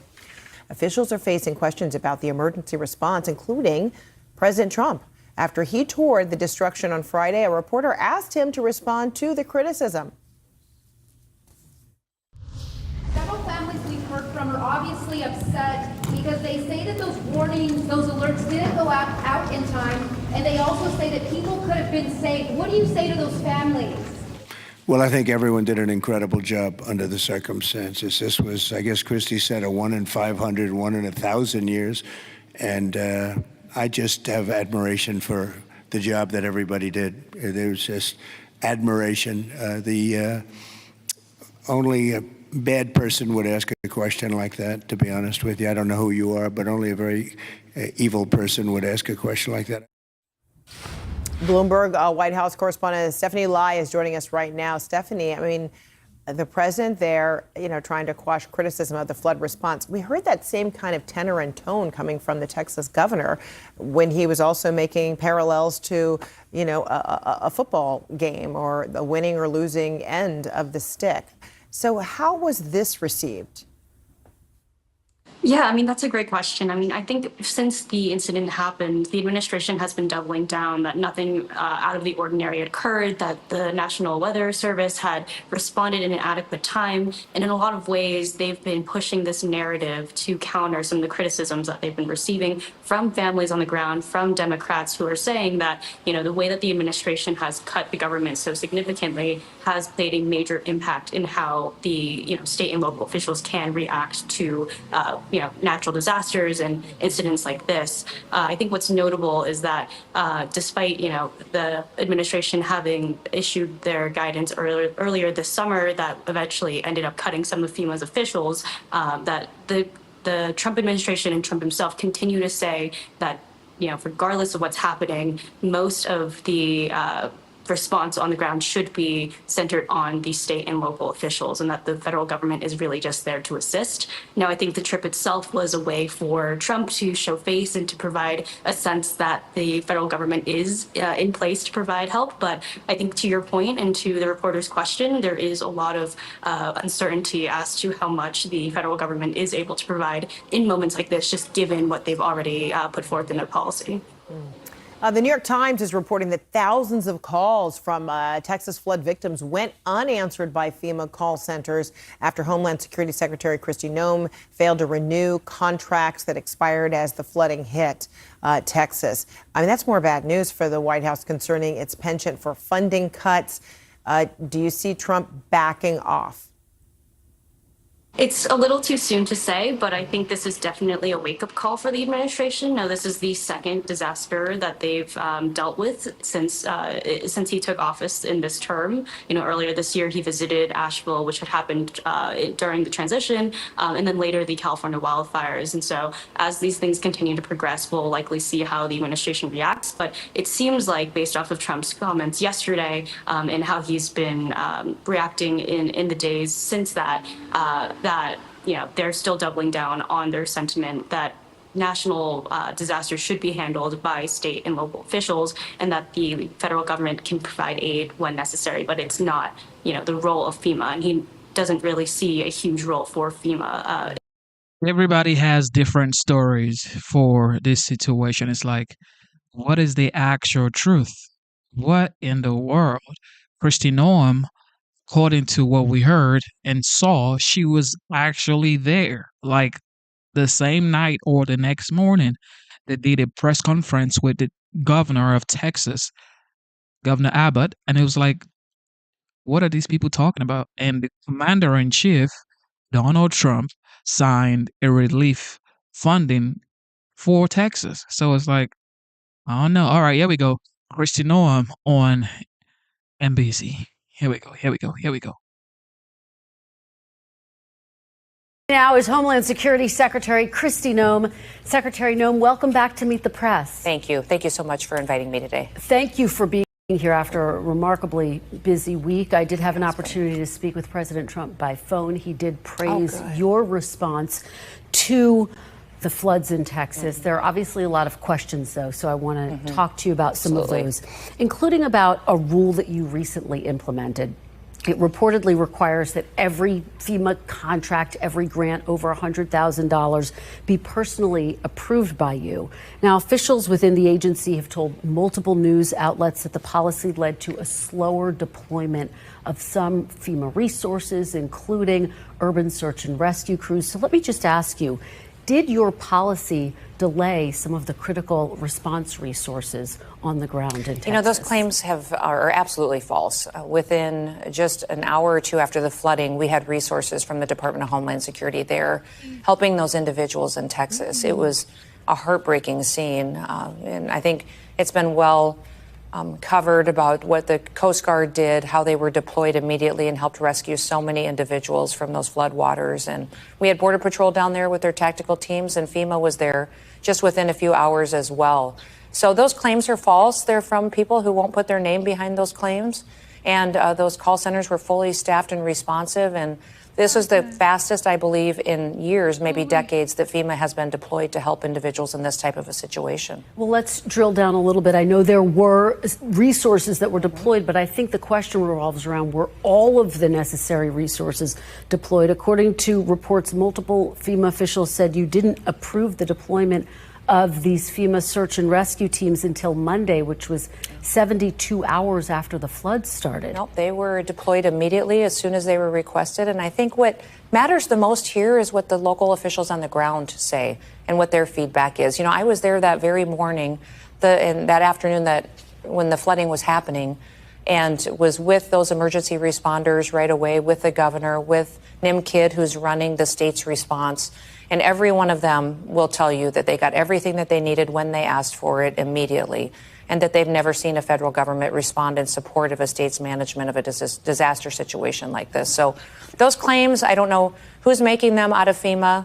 And because FEMA has been incredibly responsive, we've had over 700 different employees engaged right in Texas. And as soon as that disaster request was put in, forwarded to the White House and approved within hours. Well, when was the request put in, and when did you approve it? And is this accurate that there's this $100,000 sign-off that you have to do? The $100,000 sign-off is for every contract that goes through the Department of Homeland Security. So you did implement that policy. It's an accountability on contracts that go forward, but there was no break in contracts. Those contracts were approved as soon as they were in front of me.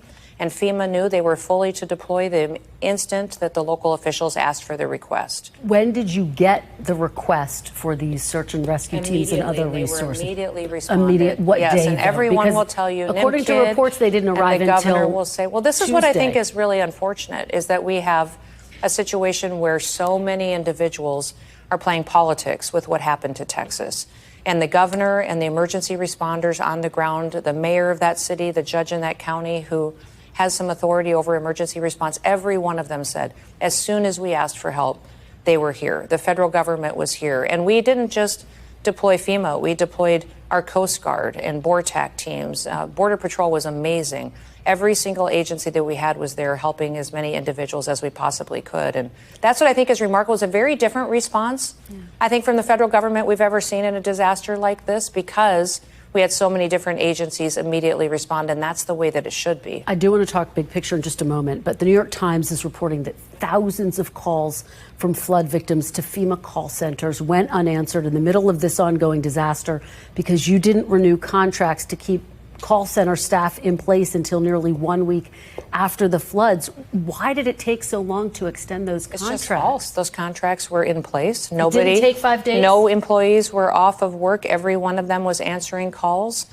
So false reporting, fake news, and it's discouraging. It's discouraging that during this time when we have such a loss of life and so many people's lives have turned upside down, that people are playing politics with this because the response time was immediate. And if you talk to anyone in Texas that was there, that was a part of this operation, they would say the federal government and President Trump immediately responded. Just to be very clear, on July 7th, 15.9% of calls were answered.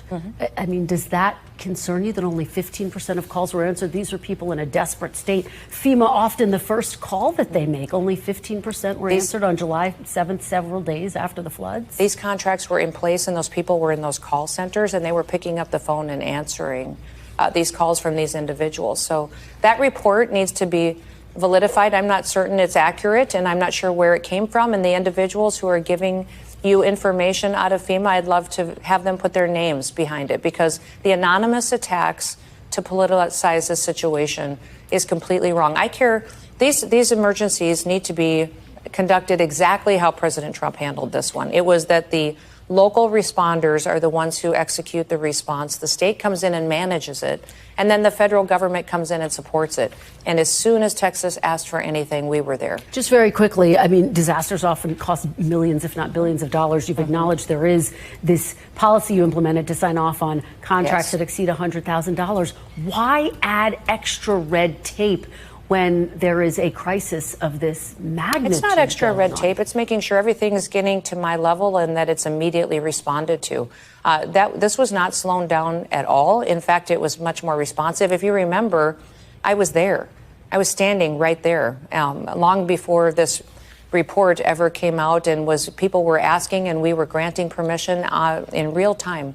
So the false reporting has been something that is inappropriate, and it's something that I think we need to clear up, and that this response was by far the best response we've seen out of FEMA, the best response we've seen out of the federal government in many, many years, and certainly much better than what we saw under Joe Biden. Two more quick ones on FEMA, then we need to get to deportation. Senator Elizabeth Warren is calling for you to resign. Your response, is there any chance you would resign? No, there's not, and I hadn't heard that, but, I don't care what she thinks. Very quickly, we have heard President Trump, we have heard you say that ultimately FEMA needs to be eradicated. We heard the tone shift a bit this week. Bottom line, Madam Secretary, will the president move to eradicate FEMA altogether? No, I think the president recognizes that FEMA should not exist the way that it always has been. It needs to be redeployed in a new way, and that's what we did during this response. If you saw, it's not just FEMA that can respond in these situations. The federal government has all kinds of assets, and we deployed them. The Coast Guard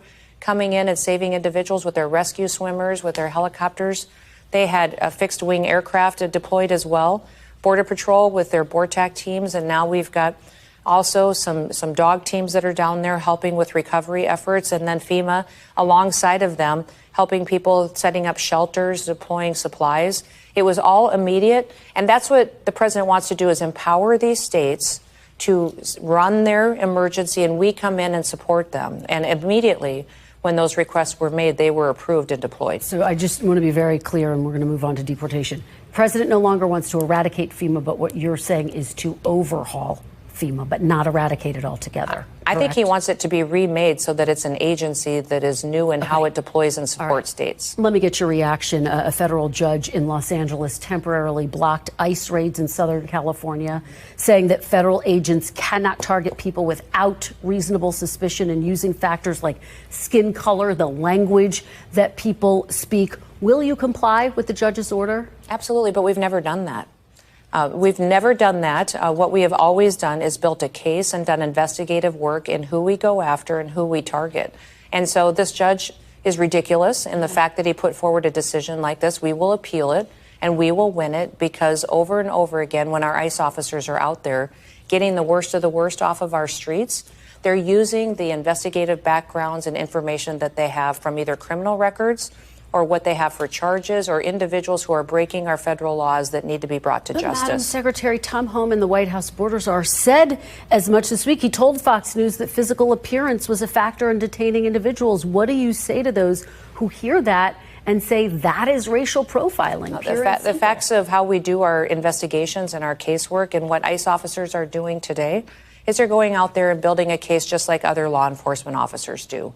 They're going out there and doing the investigative work, gathering the information to decide how we're going to run our ops and how we're going to target individuals. And overwhelmingly, people have heard the president say over and over again about how important it is that we continue to go after the worst of the worst. This week, we've got murderers off the street, rapists, child pedophiles. If you look at that marijuana grow facility that we recently just did an operation on, over 319 individuals were brought into custody, and 14 unaccompanied children that means that they don't have their parents with them. Yeah. They're working in a facility where they could be exploited, trafficked, maybe sex trafficked, and then we've got individuals there who are working at the same facility who are creating, distributing, and taking advantage of children for child pornography. So this is something that President Trump has taken seriously, is protecting children while we're doing Couple this. more here, if we can get them in. Florida lawmakers visited the migrant detention center in Florida, which your administration has dubbed Alligator Alcatraz. Congresswoman Debbie Wasserman Schultz said that the conditions there are inhumane, more than 30 people stuffed into a jail cell. She said they get their drinking water and they brush their teeth from the same place where they go to the bathroom. Madam Secretary, what do you say to these lawmakers who argue this is not humane treatment of individuals, of humans? Well, our detention centers at the federal level are held to a higher standard than most local or state centers and even federal prisons. The standards are extremely high. Now, this is a state-run facility at Alligator Alcatraz, but they have a stuffed into a jail They have cell? a contrast. Well, I've been there and I've seen these rooms that they are in. I wouldn't call them jail cells. I would call them a facility where they are held and that are secure facilities, but are held to the highest levels of what the federal government requires for detention facilities. Democrats have called them cages, though. They say I wish they would have said that back and during the Biden administration and back when Democrats were in the White House and they were piling people on top of each other on cement floors and literally didn't have 2 feet to move. They never did that, and that's why this politics has to end. We took cameras in there. We will take cameras in there and show people what these facilities look like, because if you compare them to what happened under the Biden administration and under the Obama administration, these centers are at the highest levels, and they're even higher than what our federal prison standards are, or state or local often are. And yet your deportation policies are different, and you are finding new facilities, including this one, Alligator Alcatraz, and you say there could be more very quickly. We are looking for more information and how we can get more detention centers. But I would encourage people to self-deport. That is the easiest thing for these families to do, because then you get the chance to come back. Then you get the chance to come back to the United States, and that's exactly what we want, is them to do it the right way. All right. Secretary Kristi Noem, thank you so much for being. There you have it, DHS Secretary Kristi Noem. In my opinion, she's doing a terrific job, but that's my opinion. Y'all coming for me like, look, it is what it is. All right. Okay, we're going to go back to California right now. And there's this farm that was tested by ICE. Okay. On Donald Trump's immigration policies. It was the central tenet of his campaign, but as the crackdown for Jazan support appears to be waning. Just a quick recap of this week for you. A federal judge blocked his attempt to end birthright citizenship. DHS have allegedly detained at least 2 legal residents at Alligator Alcatraz. Senate Democrats released new documents that back up allegations that a DOJ official intended to ignore court orders on deportations. And a new Gallup poll found 8 in 10 Americans believe immigration is a good thing. That's the most support that there's been in 25 years. Now, just last summer, that same Gallup poll found 55% of Americans wanted to decrease the number of immigrants coming into the country. Now, today, that number is 30%. And now, even more Americans support giving immigrants in the country illegally a pathway to citizenship compared to last June.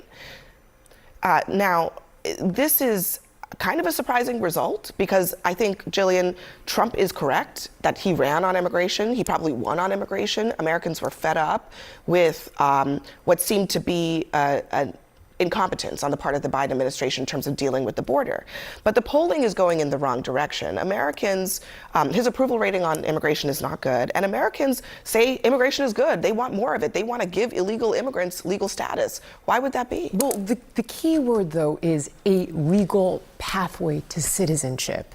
I believe that people don't want to see illegal immigration because it doesn't behoove anyone, including the people that come in illegally. They have no upward mobility, they have no job protections, they're not able to start businesses, and the list goes on and on. It creates resentment amongst citizens that are here, obviously born here, and people that did it legally. It doesn't behoove anyone. But I absolutely believe that both parties should stop the finger pointing and work towards radical immigration reform. I think most people feel that way. I agree. I mean, but that's, and I just want to clarify one thing. The poll is saying for illegal people who are here illegally right now, they want a pathway to citizenship for them. The problem is they're calling it radical immigration reform is far too broad, because what I see on TV look pretty damn radical, right? Like, what I think people are seeing is an application of radical reform that is a little bit terrifying on one level. I think the other part of it is when you're talking about these deportations or rounding people up in theory, those aren't actual people. We see all these stories that come out. They're like, hey, man, we love that woman. She waits our tables at this diner. She's our favorite person, and you just rounded her up. So this to people now in application, what's become something that they see. It stops being an issue or this boogeyman that's out there, and I think that has done a great deal to change how people felt. But what they're getting right now is radical immigration reform. And so I don't think it's necessarily the time to say we need to get together as much as looking at what that budget looked like from that bill, we got some things we need to chill out on pronto, because I think that this has gotten excessive, and I think most people agree. Case in point to what you're saying, there was a story this week about a woman who had been in the country for decades from Iran. And guess who intervened on her behalf? A Republican, Steve Scalise, intervened. She's here illegally. She had an order for deportation, but she was a stand-up citizen, a mother of citizen children, a wife of a citizen husband. So when it hits close to home, suddenly the same Republicans who are like, deport them all, are saying, actually, not this one. Not this one. I like that person. I think that we've heard, and people have talked about this, and I'm sure you've talked about this on your show, Joe Rogan, for one, saying, I didn't vote for this. We're hearing people say, I didn't vote for this, but that's because it's affecting home. So I'm in California a couple of weeks ago, and a good friend of mine is saying that she is at the park and she is watching how these nannies are feeling as they are actually babysitting, caring for people's children, and they're concerned and they're scared, and whether they hear the boogeyman of ICE coming and they're just leaving the park with the kids in tow because they're afraid for their lives. So this is starting to affect these families, these upper class families in a lot of ways, and they're seeing how it makes it very scary. But here is what I don't think we're even talking about. Like, I'm reading today, and the Border Czar says, quite simply, all they need is reasonable cause. I think we have that soundbite. Okay. Do we have it? If we have it, let's play it. People need to understand, ICE officers and Border Patrol, they don't need probable cause to walk up to somebody, briefly detain them, and question them. They just need the totality of the circumstances, right? They just got through the observation, you know, get articulable facts based on the location, the occupation, their physical appearance, their actions. Like a uniformed Border Patrol agent walks up to them at, for instance, a Home Depot. And they got all these articulable facts, plus the person walks away or runs away. Agents are trained. What they need to detain somebody temporarily and question them. It's not probable cause, it's reasonable suspicion. We're trained on that. Reasonable suspicion, that to me is terrifying, because right now I feel, to your point earlier, it's not really affecting me, it's affecting them, but soon it will affect everyone. What is reasonable suspicion you need to do? At one case you hear two women speaking Spanish, so they were detained. I speak a little Spanish. What am I supposed to do with that? I think it's getting out of control, and right now we're all quiet because we hear what's happening. This is what Americans wanted, this is what we voted for, but to me, if one's not safe, we're all not safe. I think Americans are waking up to the fact that Donald Trump's administration's immigration focuses on making a point and not making a difference. Right? It's making a point, and it's all about a press conference. It's about Kristi Noem getting up there for 15 minutes of fame, talking about a specific issue. These ICE raids don't make sense in my community. They probably don't make sense in your community to the rational-minded folks that are watching how this operates. If somebody's a criminal and a violent criminal or a drug dealer, we all agree we need to do something about that. But if Donald Trump would have just simply reversed Joe Biden's mistakes at the border and worked across the aisle to build an immigration policy that actually made sense, something like a 2-5-10 plan. Been here 10 years, paid taxes for 5 years, have 2 U.S. sponsors, something that grabs the wholesomeness of somebody's effort, not because they crossed the border 20 years ago to try to feed their family, but because they got here and they're trying to figure out the American dream as legally as they can, even though they got here illegally. But Donald Trump isn't. It's all about the next press conference. It's all about the next tweet. It's all about the next person. This alligator Alcatraz thing, I mean, try to explain that to your kids at home. Like, what is this about? This is so juxtaposed to what we learn in church, right? Like, you don't treat people like that and talk about, I mean, you incarcerate somebody if they're a criminal, I understand, but to gallivant, it almost seems barbaric. It is barbaric. I want to give you the other side here. First of all, obviously, Alligator Alley and what's going on there is disturbing. But here's the counter argument. You're pointing fingers, and where was everybody pointing fingers with Obama's cages? But let's go a step further. Although I will say, people did complain about I don't remember Obama's that. I immigration remember enforcement. canonizing Obama I know and not really knowing about this because no one talked about it. People did complain, especially immigration advocates. They livid with Obama. Okay, let's say that's true. I remember Obama being a hero of the left. He was a hero of mine. I didn't know about these cages until we saw Trump put people in that. Now, with that said, let's look at what just happened at the Glass House marijuana farm.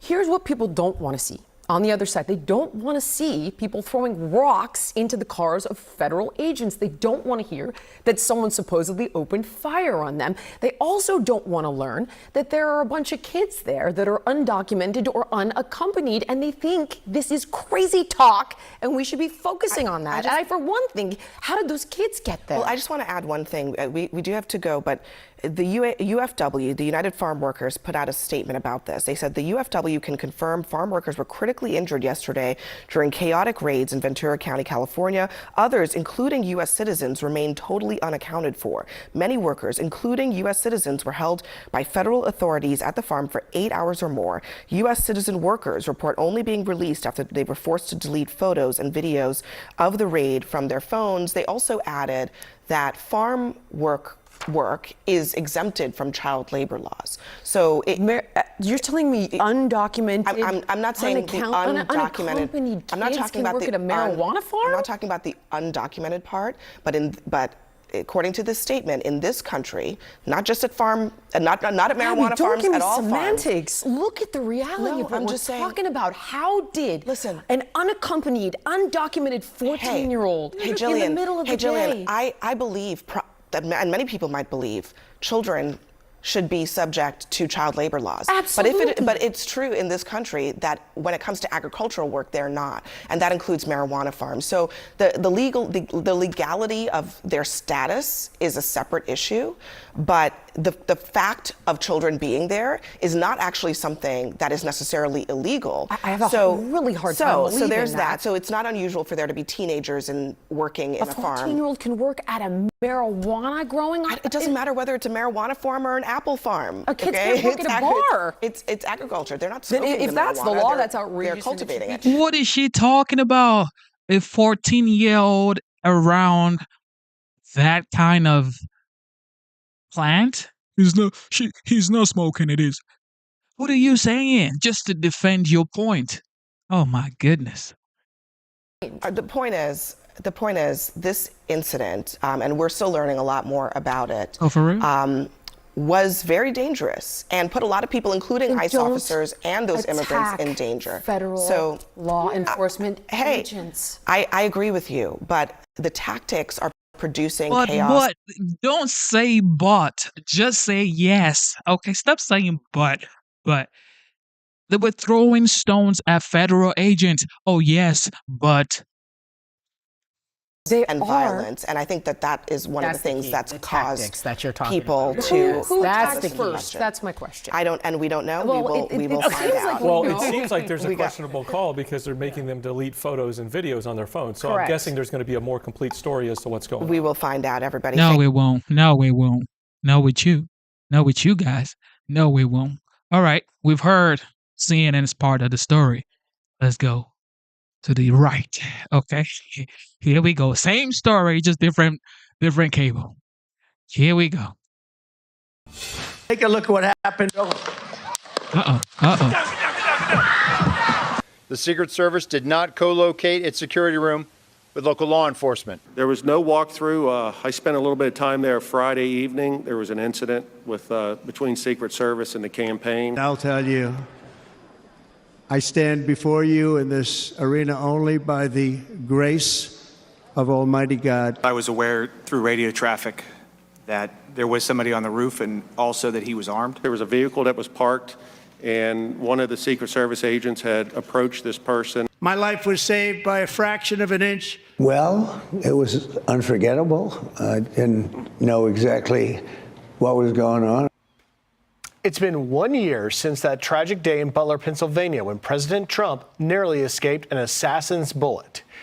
Hello, everyone. I'm Griff Jenkins, along with Lisa Booth, Alicia Acuna, and David Webb, and this is the Big Weekend Show.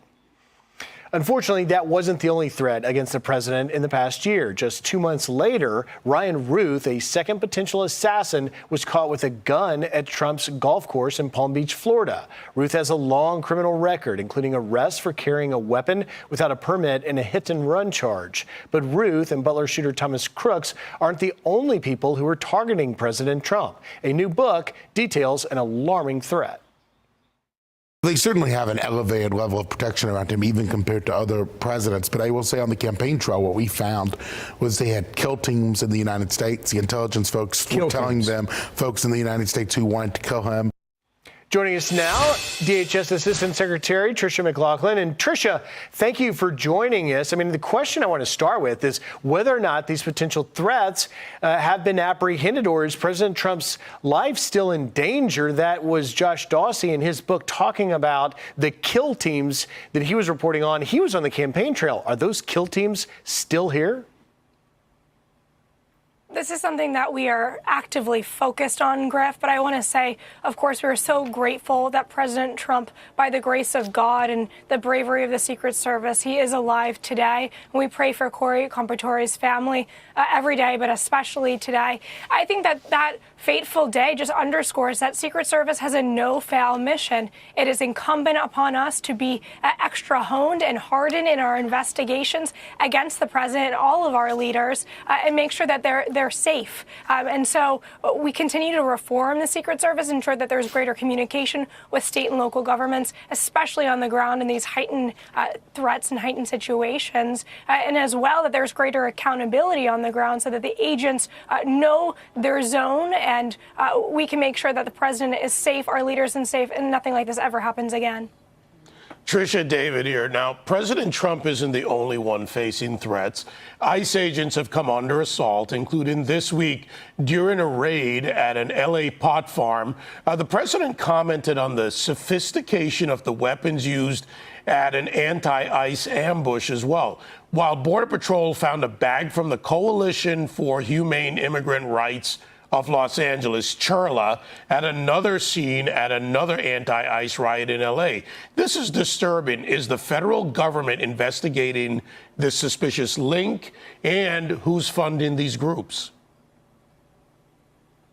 The FBI, David, is all over this, as is Homeland Security investigations. A lot of viewers will remember last week at Prairieland Detention Facility down in Texas, we saw similar attacks against ICE enforcement officers. Again, it was highly coordinated attacks. They were wearing gear and had rifles as well. This was 10 individuals. But I will say, in those California raids, particularly disturbing the number of politicians that came out and continue to villainize and attack and demonize our ICE law enforcement officers. At that particular operation, David, at those marijuana facilities, our ICE enforcement officers found 14 children, 10 who were unaccompanied. They were likely being exploited, potential slave or forced labor, potential child and human trafficking. So this is something that is incredibly disturbing. It goes far beyond politics. And not only were there 10 unaccompanied children at that marijuana facility, but we also apprehended 361 illegal aliens with heinous rap sheets that include kidnapping, child molestation, rape, serial burglary, hit and runs. These are no people who should not be in our communities illegally, much less around innocent children, David. Tricia, it's Alicia Acuna. Continuing on this topic in particular, according to Customs and Border Patrol Commissioner Rodney Scott, a child predator was among the 361 arrested during the ICE raids on the marijuana farm in California. 14 unaccompanied minors, as you mentioned, were also rescued. Child labor is being exploited, and Democrat Senator Alex Padilla is defending it. Listen. The vast majority of people that have been detained, and even those deported, have no serious criminal conviction history. The same people who were deemed essential workers at the end of the first Trump administration. So, Tricia, what information can you share about the child exploitation occurring at places like these cannabis farms? Well, first of all, what Senator Padilla said is absolutely false. Under the Trump administration, 70% of the illegal aliens that have been arrested and detained have either criminal convictions or pending criminal charges. So he just doesn't have the facts on his side on this one. But I will tell you, we are hyper-focused on finding those 300,000 missing children that the Biden administration lost in the system. So many of them who have been exploited, forced into human or sex trafficking, child labor. These are the young people, these innocent innocents who we need to find. And under Secretary Noem, we found 10,000 so far, and we won't stop until we find them all. Well, it's good to hear, Tricia. It's Lisa. We also wanted to ask you about this. So we know there are several options on the table for where Kilmar Abrego Garcia could be deported to, including Mexico and South Sudan. At the same time, an ICE memo reportedly outlines plans to deport migrants to countries where they're not citizens. What additional information can you give us on this?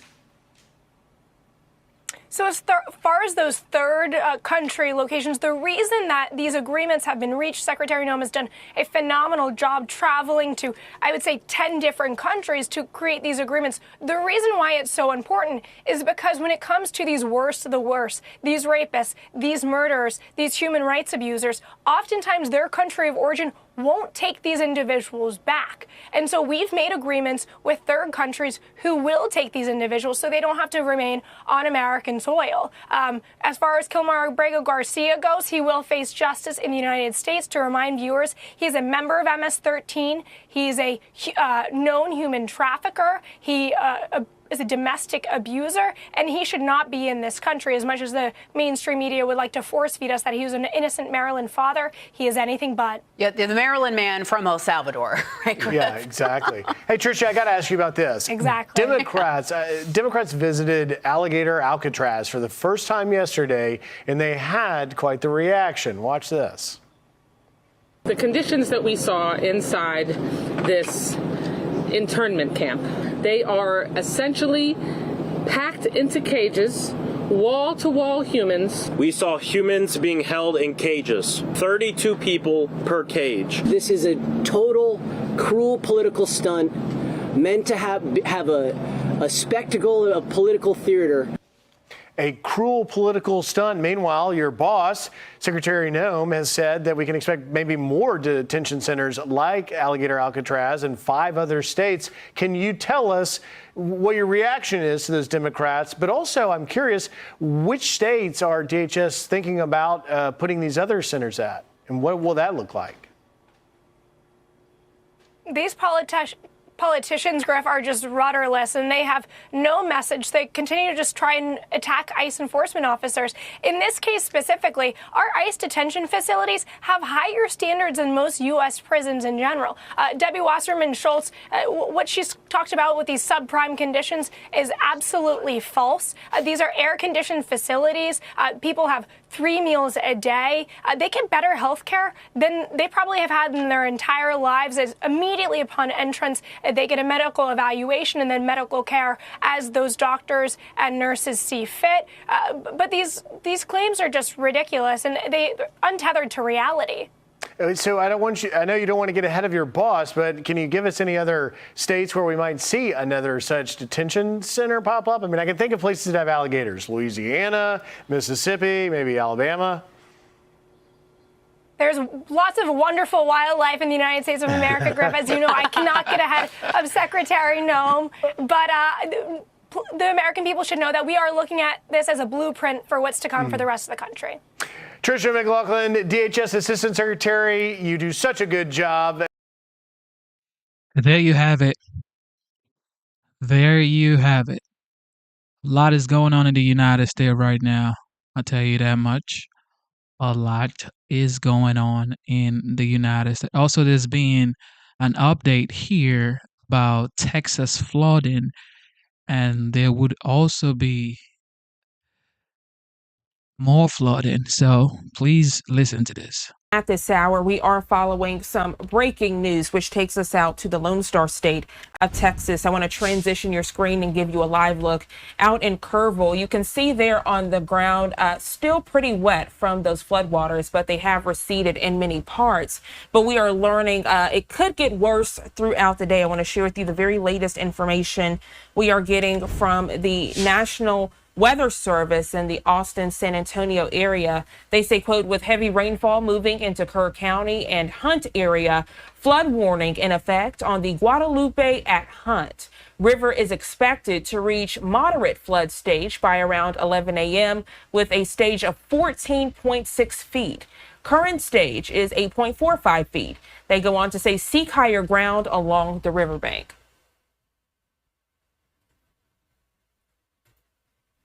More tweets coming in. This from Fox Weather. They say, quote, developing, the Lone Star State continues to grapple with a heartbreaking series of events just over a week after the initial catastrophic and deadly deluges. Heavy rains and devastating flash floods have returned, pounding Texas once more. Of course, we will have a live hit with Fox Weather later in our newscast. Fox 7 Austin saying, quote, a flash flood warning is in effect for Burnett and Llano counties until 9:30 this morning on this Monday, July 14th. We do want to check in right now with Fox 7 Austin to get the very latest developments.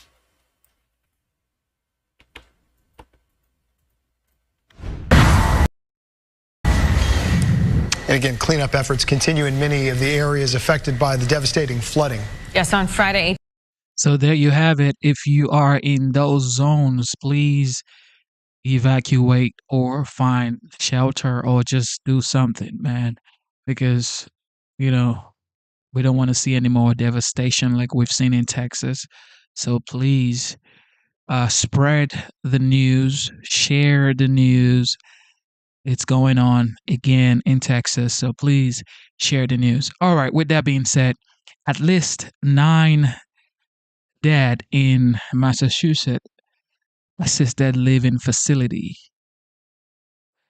based on the news we're getting from Live Now, folks. Okay, check this out. 7:33 here on the East Coast. Welcome back to Live Now from Fox. Good morning to you if you're just now tuning in. I'm Jeanne Francine. Right now, we do want to turn to a breaking news alert. Tragic news. Viewer discretion is advised. The latest video on your screen, we're learning at least 9 people are dead. Dozens are injured after a fire at an assisted living facility in Massachusetts. Around 50 firefighters responded to the Sunday night fire at the Gabriel House complex in Fall River. They found several elderly residents hanging out of their windows looking to be rescued. Officials say more than 30 people were taken to the hospital, including one with critical injuries. 5 firefighters also sustained minor injuries during the response. Around 70 people live inside of the facility. The cause of the fire remains under investigation this Monday. As we work to learn more, moments ago, officials on the ground providing an update. Let's take a listen. Actually, I think they've all been released.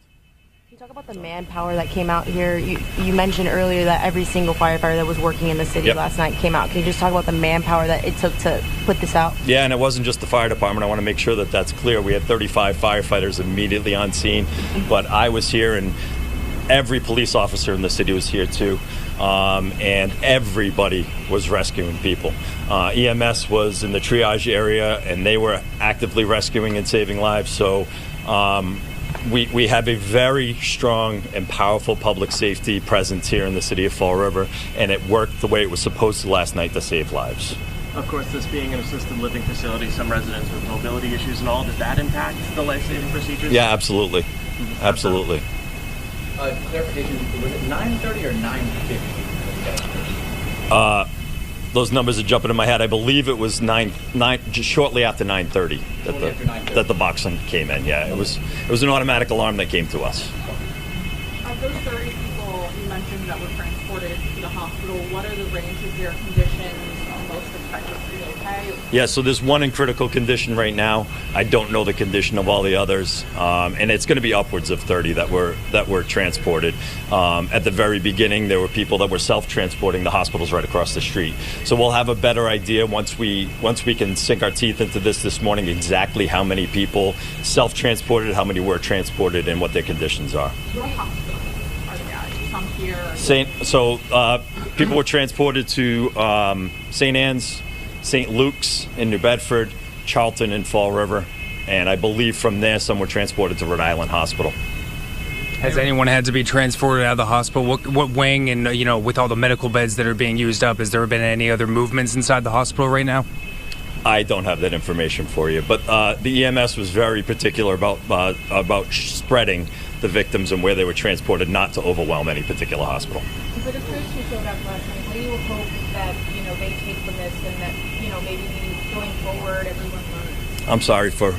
For the first responders, what do you hope everyone learns from dealing with a situation like this? I really can't speak to that right now. I mean, it's too raw right now. I think my next, after we leave here, my next step is to go to the stations and to make sure that we're checking in with those firefighters to make sure they have the support they need. Everyone thinks firefighters are heroes and they're just designed to be able to deal with anything, but that's not the case. And the mental health aspect of this for not just the firefighters, the police officers, the EMTs, and the families that were here, that's a message that I'm a strong advocate for mental health support. And I would say that for anybody that was at this scene last night, not just firefighters, police officers, EMS, to seek the help that you need to deal with the tragic situation like this. Nobody's programmed to deal with this. Thank you, guys. Mayor, what kind of impact do you think this has on the city?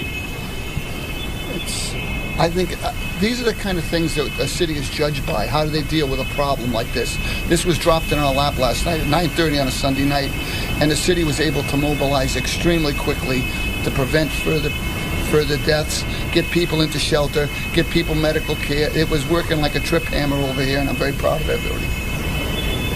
Thank you, everybody. Thank you. Next up.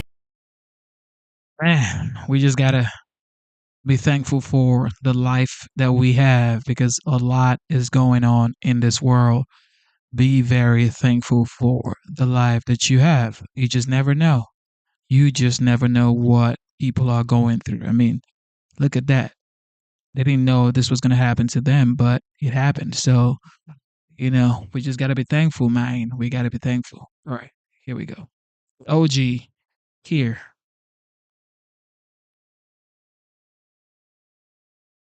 We had a great time at the big soccer match today at the Meadowlands. It was phenomenal. It was a little bit of an upset, I guess they would say, but it was a great match, very well played, tremendous crowd. And that's sort of a pre-World Cup. We have World Cup coming, we have Olympics coming, and we have 250 years coming. That's going to be a big one, maybe the biggest one of all. So that was great. We had some tremendous financial numbers released on Friday, as you probably heard, that our country made $25 billion last month. $25 billion. It hasn't done that in a long time, and a lot of that's done because of good management, and number one, and maybe even more importantly, the tariffs that are pouring in. We have tariffs pouring in at levels that we have never seen before, and they've only just started. That's really a small portion. It's mostly from cars and aluminum and steel, a little bit of lumber. But they'll really start in about another week. And then in about a month, they'll come in at levels that are extremely strong. And our country's making a lot of money, We're dealing with other countries and certain countries that would rather have a deal than a regular tariff. And we're willing, if they're willing to open up. These are countries that have been shut to us, but we've been open to them. In other words, they wouldn't let us do business there, but they would do business in our country. Not a fair deal. So the European Union is talking to us. They want to open up their country. I would say Japan to a much lesser extent in terms of opening up their country. Japan, as you know, and we're very close to Japan, but they sell us millions and millions of cars a year. We sell them no cars because they won't accept our cars. And they won't accept much of our agriculture either. So, but they're all changing their ways very, very rapidly. South Korea wants to make a deal other than tariffs. Right now, as you know, they're paying a substantial tariff, but they want to make a difference. So some of these deals, maybe I'll change them and maybe I won't. But our country is making a lot of money for the first time in a long time, in decades. And that's the way it should be. We have a country that's, and I said it the other day to you people, we have a country that was dead. It was dead. It was a goner 1 year ago, and now we have the hottest country in the world. Okay, questions? It seems like we're taking off about $40 billion that would go to illegal benefits. What does that mean to the bottom line that we're taking away a lot of the fraud and abuse through illegal? Getting rid of a lot of waste, fraud, and abuse. One of the reasons I think that you'll see the numbers start to be very good for the country, but I think more than anything else, we have tariffs coming in the will be hundreds of billions of dollars. Gaza, we are talking, and hopefully we're going to get that straightened out over the next week. Let's see what happens. So Gavin Newsom is fighting. Gavin Newsom's fighting to keep men and women's sports. He's fighting with Bondi, McMahon. As a father, as a husband, does he hate women? Why does he want men and women's sports so badly? No, I don't know if he hates women, but look, he thinks it's good politically, I guess. He's just saying Gavin Newsom wants to keep men in women's sports. Nobody understands it. Very few. I say it's a 3% issue. You know, they say it's 80-20. It's not 80-20. I think it's 97-3. So Rosie O'Donnell, she went on Chris Cuomo so recently. She blames you for the fact that she's overweight, depressed, and drunk. What do you say to that? Do you think TDS is going to ever be a DSM-5 diagnosis? I don't know about Rosie. I watch Rosie. Rosie's a mess. She's a mess. But she left our country, which is a good thing, not a bad thing.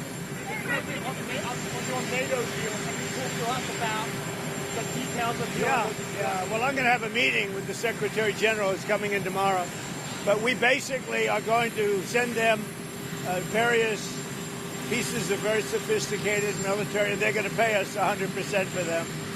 And that's the way we want it. And we've been trying to get that again. I don't think Biden ever asked for it. We're in for about $350 billion. Europe is in for $100 billion. That's a lot of money, 100, but they should be in actually for more than us. So as we send equipment, they're going to reimburse us for that equipment. Doesn't that sound good? That's the way it should have been a long time ago. I haven't agreed on the number yet, but they're going to have some because they do need protection. But the European Union is paying for it. We're not paying anything for it, but we will send it. It'll be business for us, and we will send them Patriots, which they desperately need, because Putin is really surprised a lot of people. He talks nice, and then he bombs everybody in the evening. So there's a little bit of a problem there, and I don't like it. Oh, I think so. I did. I spoke to him today. Dan Bongino, very good guy. I've known him a long time. I've done his show many, many times. And he sounded terrific, actually. No, I think he's in good shape. I was going to ask you, on this one-year anniversary of Butler, what was going through your mind this morning, Mr. President, as you woke up to start this new day? Would you repeat that question? On this one-year anniversary of Butler, what was going through your mind this morning when you woke up? I know that you're praising God you're alive, but a lot of people want to know how you're taking this day on this one-year anniversary.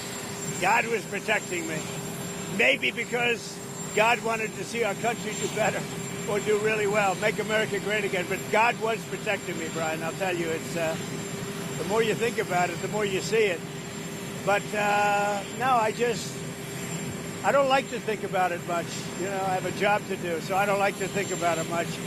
It's a little bit of a dangerous profession being president, but I really don't like to think about it too much. I think you're better off not thinking about it. And you were able to accomplish 20 promises so far. Yeah, and I think we've more than delivered. Thank you for saying that. But, you know, we made a lot of promises, and we've actually given a lot more promises than we even made. Yeah. And you add on that a tremendous success with the strike that we had, getting rid of nuclear weapons in Iran. That was a big, big strike. And, you know, when the pilots came to my office, they were there, as you know, with some of the other people having to do with that strike. And they said something very interesting. They said, you know, we've been practicing this for 22 years, but no president had the guts to tell us to do it. But this has been on our minds for many, many years, and we did it. And I would say from 0 to 10, with 10 being the best, that attack was a 15. What do you think about this new bill that's going to basically eliminate no capital gains tax on home sales to be able to free up the money? People who've owned a house for a long time can't afford to pay the capital gains. Yeah, well, we're looking at that, and it could be a very big positive. I don't think for you, because you make so much money, it doesn't matter. But I think it's going to be a great incentive for a lot of people that really need money. So between that and Jerome Powell stepping down, that could really boost home sales. Well, I think if Jerome Powell stepped down, it would be a great thing. I don't know that he's going to, but he should. Jerome Powell's been very bad for our country. We should have the lowest interest rate on earth, and we don't. He just refuses to do it, and yet he's spending $2.5 billion rebuilding the Fed, the Federal Reserve building.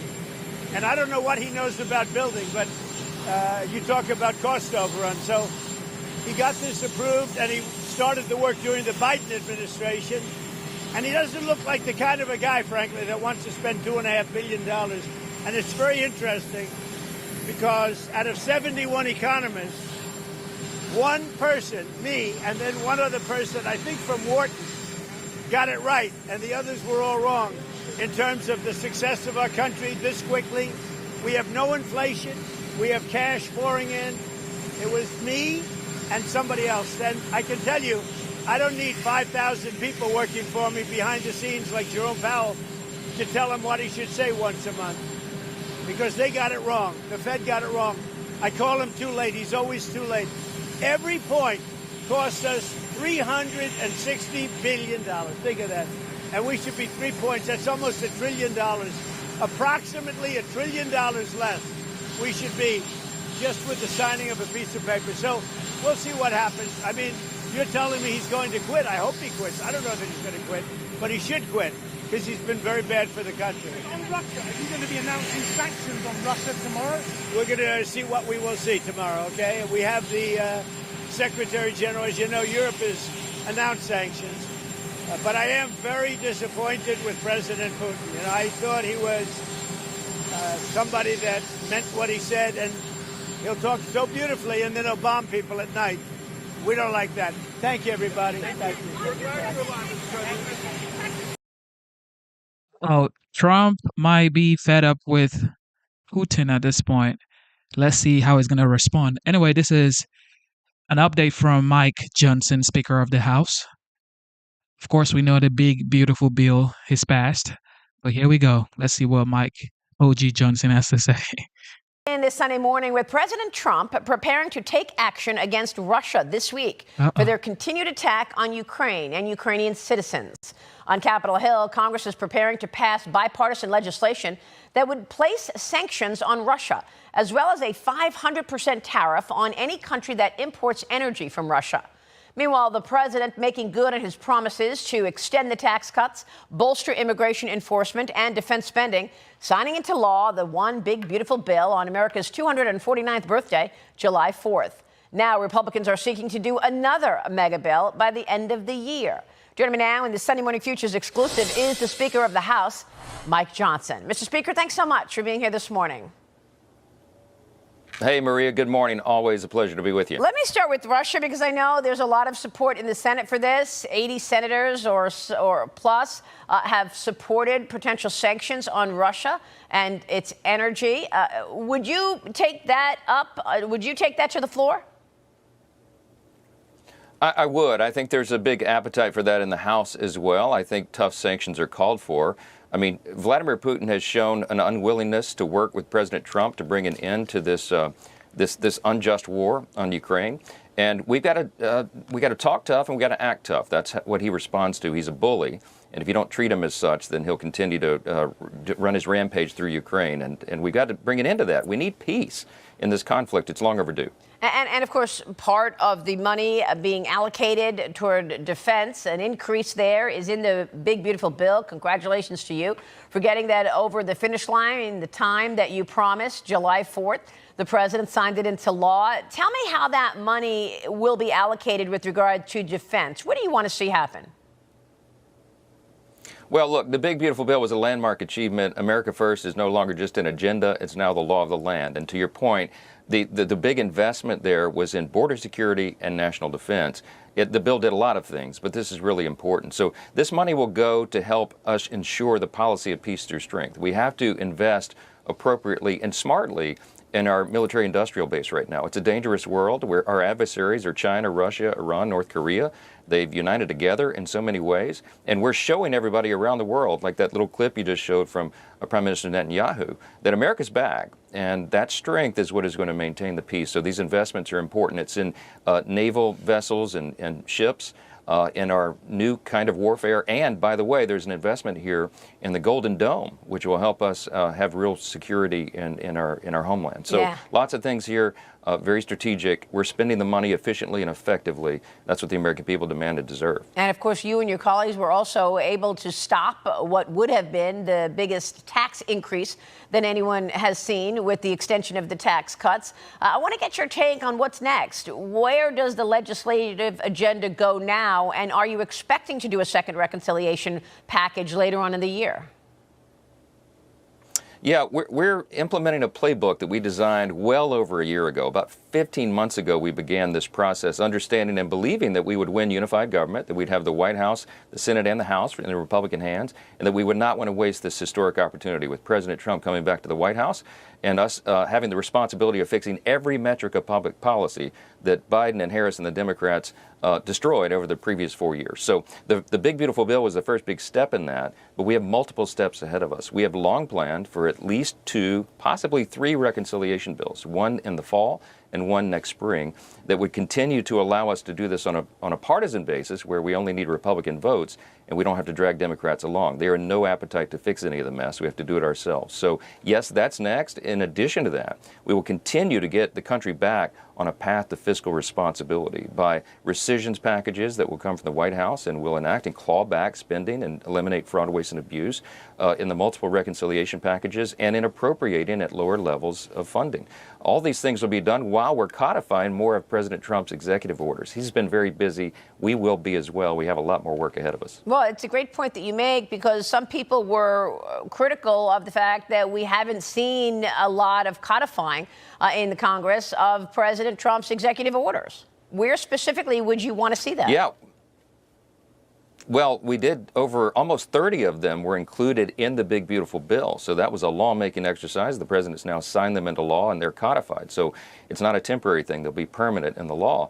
And we've done a number, about 15 or 20 additional executive orders that we've already codified in the House. We'll continue that process. We wanted to get as many of them as we could into the reconciliation package because we knew that we were certain that that would actually be signed into law and it wouldn't just be a feel-good exercise. So more of that will continue going forward. The president's been one of the most prolific, I think arguably the most successful president in the first 6 months of this term than any previous president. Look how many things have been accomplished.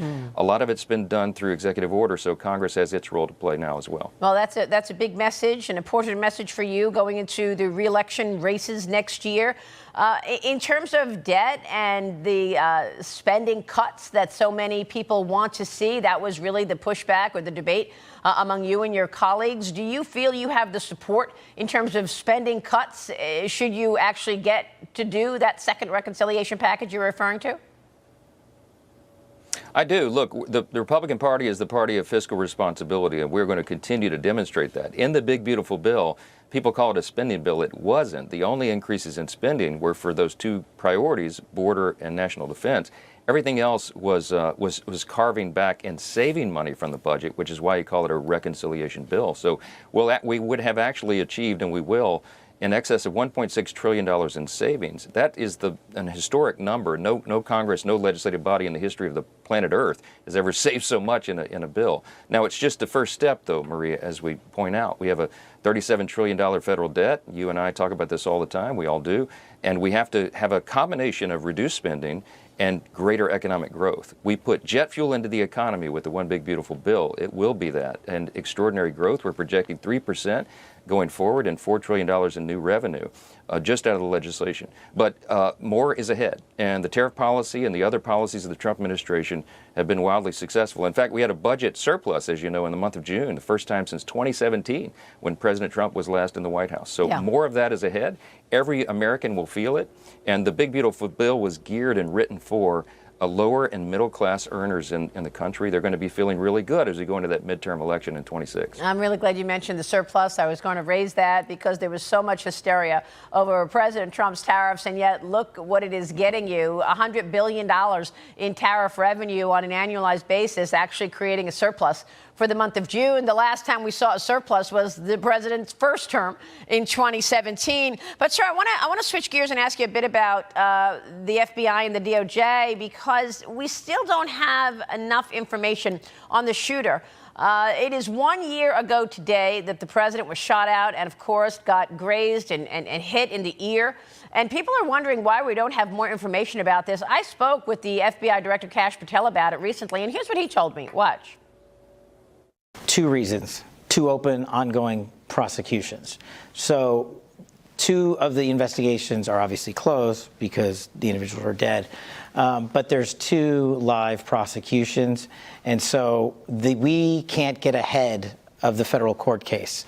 A lot of that information will come out in the federal court cases, but we have personally invested our time in making sure that we have looked at any possible international connections to terrorism and adversaries alike. And we've both been down to Quantico. Speaker, do you have any other information about this shooter? I don't. Look, you know, we had a bipartisan task force that worked in the House very, very quickly and looked very closely at what happened in Butler, Pennsylvania. The terrible mistakes that were made there, the errors. They came up with 30 recommendations to address those mistakes and ensure they don't happen again. We have new leadership, of course, at the Secret Service. We're counting on them to do that job, and I think they will. We have some very patriotic, faithful people who work in that agency, but they have a big task. So does DOJ and so does the FBI. That work has to continue at a steady pace, and the American people deserve answers. There's more to come. Mr. Speaker, real quick before you go, I know you're waiting on the supplemental package for the emergency money for the devastation and the tragedy in Texas. What's the timing on that? How much do you expect? Well, I know that we've got every available federal resource there working, and they're still in the recovery mode at the moment. It'll take a while to tabulate what the losses are. It was devastating, as we know, the loss of human life, just unspeakable, the tragedy there. But the way the process works is FEMA has about $13 billion in a reserve fund right now. They have enough to do the work right now. We'll see when the White House comes forward, gets the final assessments from the state, what supplemental funding requests are made, and we'll address them appropriately. Mr. Speaker, it's great to have you this morning. Thank you, sir. Mike is definitely very articulate, skillful communicator for sure. Absolutely. For sure. Eloquent. I mean, is the perfect guy to be the Speaker of the House. All right, here we go. Back to California. All right, here we go. The White House legal battles continue as the Trump administration is now appealing a California judge ruling against ICE immigration tactics used during raids. It comes as we're learning more about the hundreds of illegals that were arrested during a marijuana farm raid in the state last week. So much of this story, 2/3 of the media isn't interested in. We're interested in the whole thing. Doug Luzader is live in Washington with the details. Doug. Brian, Ainsley, and Lawrence, good morning. The administration is pushing back pretty hard, first of all, against this federal judge in California with the Homeland Security, with the Secretary of Homeland Security calling that ruling ridiculous. The judge granted temporary restraining orders last week in California, banning agents from targeting people based on race, their language, or their workplaces. The administration says that mischaracterizes what they were doing, and an appeal is in the works. And we are learning more from the administration about some of the more than 300 immigrants that were arrested at that California cannabis farm last week. One, we're told, had been convicted of kidnapping, attempted rape, and attempted child molestation, and he was actually deported back in 2006. Another convicted of rape and DUI, and the list goes on with other DUI and burglary convictions. The Secretary of Homeland Security, Kristi Noem, says illegal immigrants need to self-deport. What I would encourage everybody is that if they're concerned about being in this country illegally, go home. Go home. I have traveled to 10 different countries and worked with their governments from these countries where they come from and said, when they come home, would you start programs for them to be welcomed back to their own country? Many of them are setting up programs so that when their people come home, they can get a loan for a house. And Noem says ICE is working to get what she calls the worst of the worst off the streets. Back to you guys. All right, Doug, thanks so much. I mean, what's so amazing is they talk about this guy that sadly fell, I guess, 3,000, fell and 30 died. feet, right. 30 feet, okay. Phil Terribly. He climbed up on top of the greenhouse and then fell down. Where are you running from, right? Yeah, so he did you could raid my house tomorrow, and ICE could come in there, and they could wear masks. And even if they wanted to detain me, I'm not running. I have nothing to run from. Number two is, what they seem to be missing in the story is why they were there and what they found when they got there. They care about the kids in Texas, and they should, but they don't care about the kids who are found on this place. I mean, they find 14 kids, who are 14 children who are potentially in forced labor. They don't have anything about their IDs. And trafficking and exploitation. And 9 of them were unaccompanied minors. So we've been reporting for years about what's going on at the border and that the kids are missing. Well, hell, maybe the kids aren't missing. Maybe they're all across the country working at different locations. Look at that video right there. The president said he watched in disbelief as thugs were violently throwing rocks and bricks at ICE officers while they were moving down the roadway in their car or their official vehicles. Tremendous damage was done to these brand new vehicles. I know for a fact that these officers are having a hard time with allowing this to happen, and that it shows such total disrespect for law and order. I mean, this is the same people that brought you to fund the police and then denied they wanted to fund the police. Now they look at ICE as the bad guy. That's law enforcement. As Senator Fetterman said, it is absolutely farcical to say defund ICE, and that's what you're doing.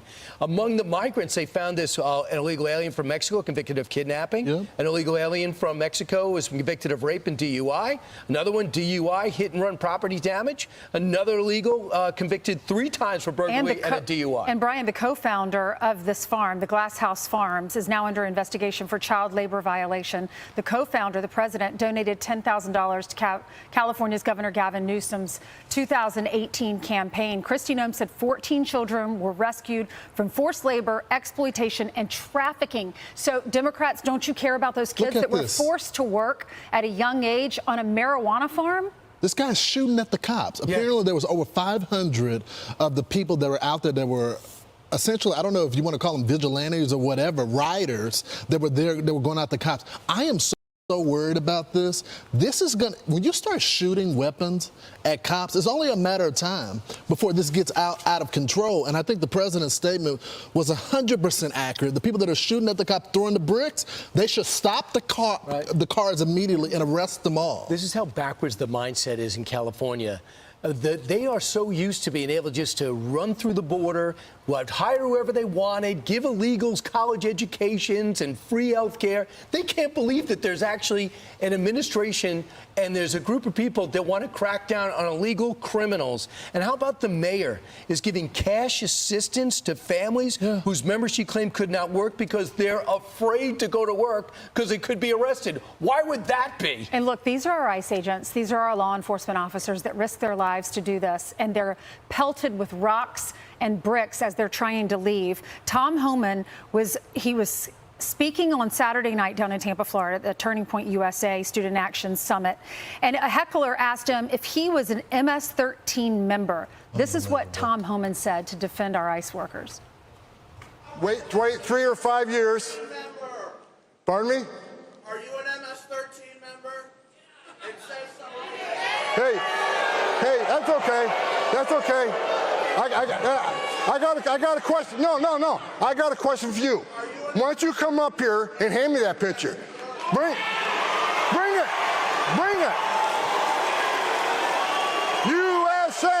USA. You got morons like this all over the country. This guy wouldn't like the surface nation. This guy ain't got the balls to be an ICE officer. He hasn't got the balls to be a Border Patrol agent. This guy lives in his mother's basement. The only thing that surprises me, you don't have purple hair and a nose ring. Get out of here, you loser. He then later says, I'll be finished with my speech in like 13 minutes and 50 seconds. I'll meet you outside. But also, what is he talking about? Like the heckler? Yeah, MS-13, Tom Homan, he's arrested hundreds of them on the street every single day. That's what this entire operation is about. This is why there's a bounty against Tom Homan from the gangs that are overseas, that are also operating here in the United States. This is why Tom Homan has to have Secret Service protection. The first border czar ever to have that. So I just don't get the whole accusation. Are you a part of MS-13? And he had a big picture of Tom Homan's face that he was holding up. That's what he said. Come up here on the stage and give me that picture. Again, judges are getting involved. Out in California, they have a rule that that ICE is picking up people because of the way they look and their accents. A judge, bizarrely, I didn't read the arguments, but I don't know anybody. I don't think our DOJ would say, yeah, we're just looking for people with accents. He says, no, I'm talking about distinguishing characteristics like tattoos and things to that nature. So they've appealed that decision. But right now, ICE is now limited in their operations to another here judge. Again, you got these federal judges. The Supreme Court has already, Ainsley, checked all these local judges and said, listen, you can't make sweeping rulings that affect the entire country. And yet again, you have an Obama-appointed judge, that is Biden-appointed, I think, that is doing the same thing all over again. Well, you know what I think about when this judge says Donald Trump has to halt this temporarily in California, in that area of LA and a few other counties, brought on by the ACLU. I think about, what if they get a tip that there are children working at another plant? This was the second largest state facility that has been busted under Donald Trump. The first one was in his first administration. Remember that chicken plant in Mississippi? Right. There were 700 illegals arrested. They probably got a tip about this marijuana farm. They went there to arrest the people that are here illegally, especially those criminals, and to rescue the children who are working on these farms. But I guess now they can't do that? Trump is appealing it. They're appealing it today. But don't you think someone tipped him off? 100%. Yeah, tipped it off, right? Yep. Man, a lot is going on. A lot is going on, man. All right. Charlie Kirk. Joining me to analyze it, a true political expert who's done tremendous things, really inspiring the next generation of great leaders, Turning Point USA founder and president, and a very successful podcaster and host himself, Charlie Kirk. Charlie, as a conservative, are you worried about the game plan that's playing out before your eyes over these last 6 months? Oh, without a doubt. And by the way, wonderful open there, Brian. Phenomenal. I got to tell you that the Democrats standing for illegal aliens over American citizens, it's nothing new. But as we've seen in just the last couple of days, this increase of not just from rhetoric, but to action on the streets. We saw this happen in California, where you saw one individual firing off a firearm towards ICE officers. And the targeting of ICE officials should chill every single person in this audience. I got to tell you, though, the Democrat Party, we were wondering if they were going to moderate. You know, Brian, I sat down with Gavin Newsom back in the spring. It went very viral on his new podcast. And it seemed as if he wanted to try to move to the middle. It turns out the Democrat Party and the Democrat base does not want a move to moderation. They want the opposite, actually. Zohran Mamdani and the rise of Mamdani really could go to show that they want more of the anti-civilization, anti-border, anti-goodness of the West movement to take hold of the Democrat Party. So I think this is a very good opportunity for those of us that are conservatives to consolidate our popular support, deliver for the American people, and contrast that against the radicalism of the Democrat Party. So you just had a very successful summit over the weekend, and you talk about a lot of young people. 6 months in, what do they think of the job Trump is doing? Well, they're very supportive of President Trump, and honestly, they need the help. One of the reasons why President Trump won the White House is younger voters put him in the White House. President Donald Trump was unafraid to go on social media, and he dominated on TikTok. He was unafraid to go on podcasts. And the younger generation, one of the main reasons they supported President Trump, they want to be able to own homes, they want to have kids, they want to get married, they want their slice of the American dream. I think President Trump is going to deliver for them with the one big beautiful bill, with deregulation, with lower energy costs, with tax cuts. So they're very much they're very much behind President Trump and his agenda. So what's interesting is when it comes to immigration, it stunned me. In 6 months, he closed the border. You couldn't really talk about solving immigration problems or comprehensive immigration because the border's never been closed. Reagan's big mistake is he did amnesty for the people here, and he thought Democrats would help him close the border. They didn't. But Trump closed it himself. And now he's got the money to build an entire wall. They can't stop him. Joe Biden can't sell it off. So now he's saying this about maybe meat packers, farmers, and farmers, meat packers, and hospitality workers. He's seeing a different way, not a path to citizenship, but he's seeing possibly extending their visas, and yet they're undocumented, they're illegal. Here's what Donald Trump said this week. There's no amnesty. What we're doing is we're getting rid of criminals, but we are doing a work program. We've got to give the farmers the people they need, but we're not talking amnesty. So, Charlie, I think this is a good move. You do not think this is a good move. Well, it depends how this plays out. First of all, I love to hear no amnesty, and I'm glad to hear that. I'm a little bit skeptical, though, not from President Trump, but from other people that are pushing, let's just say, their immigration agenda, that it seems as if we've only compromised in one direction over the last couple of decades. We do have this addiction to migrant labor in this country. We do. And breaking an addiction can be very hard. When you break addiction to alcoholism or drug use, you can sometimes have a very difficult withdrawal period. But the voters overwhelmingly voted in November that they want mass deportations, period. And 6 months in, I don't think that Trump voters or the Trump base, they necessarily want to hear something of, I won't even use the word amnesty, but some soft accommodation. There are still legal ways that you can get migrant labor, H-2B visas or H-2A visas, for example. We're talking about here, though, is trying to break the addiction of illegals that have taken jobs in some of these areas. Now, the counter argument is they say, well, Americans don't want to do these jobs. Well, my other counter to that is, well, what if the addiction to migrant labor has actually prevented automation, prevented the use of AI or robotics? There's no easy answer here, Brian, but I tend to go and skew in the direction and understanding that President Trump is getting pressure in both directions to fulfill the mandate the voters gave us. Yeah, 42% of all farm workers are illegal undocumented immigrants. I don't even like to use the word undocumented, but they don't have papers. The Office for Immigration Policy, keep an eye on it. That's what Trump is forming to try to see if we could help the farms in the short term. Thanks so much, Charlie Kirk. Appreciate it. Charlie Kirk is doing amazing work for sure. That is 1000% true. But he's right. All right, here we go. The legend himself. Hello, America. Levin. I'm Mark Levin, and this is Life, Liberty, and Levin Sunday. Welcome to the program. Two great guests, Stephen Miller and Douglas Murray. A year ago, and about 2 hours ago, there was an attempt on President Trump's life. And thank God he survived, and thank God he's our president. Can you imagine? I can't imagine. But we're going to take a short look at it here. I want to make a comment about it because it is 1 year ago today. Go. And you know, that's a little bit old, that chart. That chart's a couple of months old. And if you want to really see something that's said, take a look at what happened.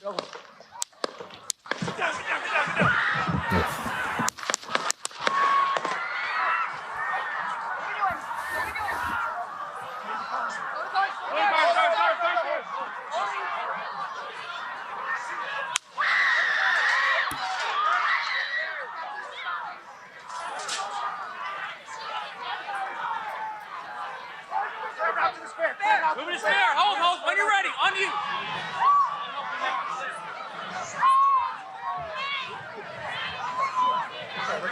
Come on. Let me get my shoes. I got you, sir. Let me get my shoes. Hold that in your head. It's bloody. So we got to move to the bus.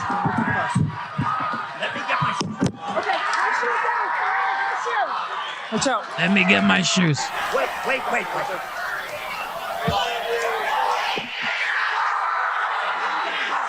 Man, this was the most legendary thing I've ever seen. The most legendary thing ever. I knew he was going to win here. I knew. There was no way. That's hard to stomach, to be perfectly honest with you. I'm sure it is for all of you as well. That much further, we would have lost President Trump. Of course, God intervened. Of course, God wanted him to be president. Of course, God has his hand on his shoulder. There's no other explanation for that. And it's hard to stomach. I'm sure it's hard to stomach for the Trump family. You know, in 1981, I was a very young guy, and Ronald Reagan was elected, and I joined his administration. And one day, just sitting at my desk, doing my job, and all of a sudden it was like World War III happened. The sirens were blaring. I never heard anything like it in my life. There were fire engines, there were automobiles. It was just deafening as these cars just kept driving by, and that was the assassination attempt on Ronald Reagan. And he almost died and the surgeon who operated on him passed away last week. You think about this, Abraham Lincoln was assassinated, James Garfield, William McKinley, who was one of President Trump's heroes, was a president who believed in tariffs, John Kennedy, of course, all assassinated. Serious assassination attempts against Andrew Jackson, against Theodore Roosevelt, against Franklin Roosevelt, Harry Truman, Gerald Ford, and of course Ronald Reagan, and our dear President Trump. So that's 12. 4 succeeded, 8 failed. 12 out of 45 presidents. Obviously, he's the 47th president, but 45 men have held that position. Give or take, that means 1/4 of the men who've been president have either been assassinated or have had serious assassination attempts or almost president. In the case of President Trump, he was going to be the nominee. That's a lot. When you think about it, that's a lot. So we are very fortunate. Now let me just say to President Trump, God bless you. Thank God. Thank God you're here. That's all I have to say. I want to get to this issue of this Zohran Mamdani. Please stop calling him a Democrat socialist. I don't care if they call him that. I don't care if that's his party. He's a Marxist Islamist. Socialism is an economic ideology. He's bigger than that. He's a Marxist. He's not a Democrat in any respect. He's an Islamist. Everything he says, everything he supports, he's an Islamist. He's a radical extremist who preaches violence, who preaches a lot of things that are horrendous. He founded a chapter of Students for Justice in Palestine. That's a Hamas front organization. He refuses to reject the term globalized, the Intifada. Intifada is a worldwide terrorist, violent, murder operation against Jews and other people in the West. He was part of the BDS movement, which is an economic movement that is intended to starve the state of Israel. He's an anti-Semite. He's a racist. He's a bigot. You name it. He's all those things that we reject. Just because he doesn't walk around without a white robe and a white hood, or just because he doesn't walk around with the sign of the Third Reich on his chest, or does a salute, doesn't mean he's not any of those things. And I'm here to tell you he's all of those things, okay? We cut to the chase here. His father, Mahmoud, he's called for the end of the state of Israel. The end of the state of Israel means the elimination of the Jews. They think they're going to go somewhere? Now, this man has refused to sign a resolution recognizing the state of Israel. He defended Yemeni-American al-Qaeda leader Anwar al-Awlaki. He excused him as being pushed into extremism by the FBI that was surveilling him. This guy was a big al-Qaeda guy, even before 9/11. He was an imam in Northern Virginia. 2 of the hijackers were part of his mosque. He fled the country to Yemen after the 9/11 attack, and Obama took him out. This guy made excuses for him. What do you think of that, America? He wants free rent, free childcare, free public transportation, city-owned grocery stores, food ops. He believes in the seizure, which is force. The seizure, the means of production. No billionaires. Well, what's he going to do with them? Lock them up? He won't have any billionaires anyway. They'll all move to Florida, so who's he going to tax? He believes in replacing private property rights and the market system with a government-run system, a communal living system. Boy, that doesn't sound too new to me. I think every Marxist regime on the face of the earth has tried it. He despises the NYPD. He says he's not going to allow them to assist ICE. He wanted to defund them. Now he pretends he doesn't, but he does. We know who he is.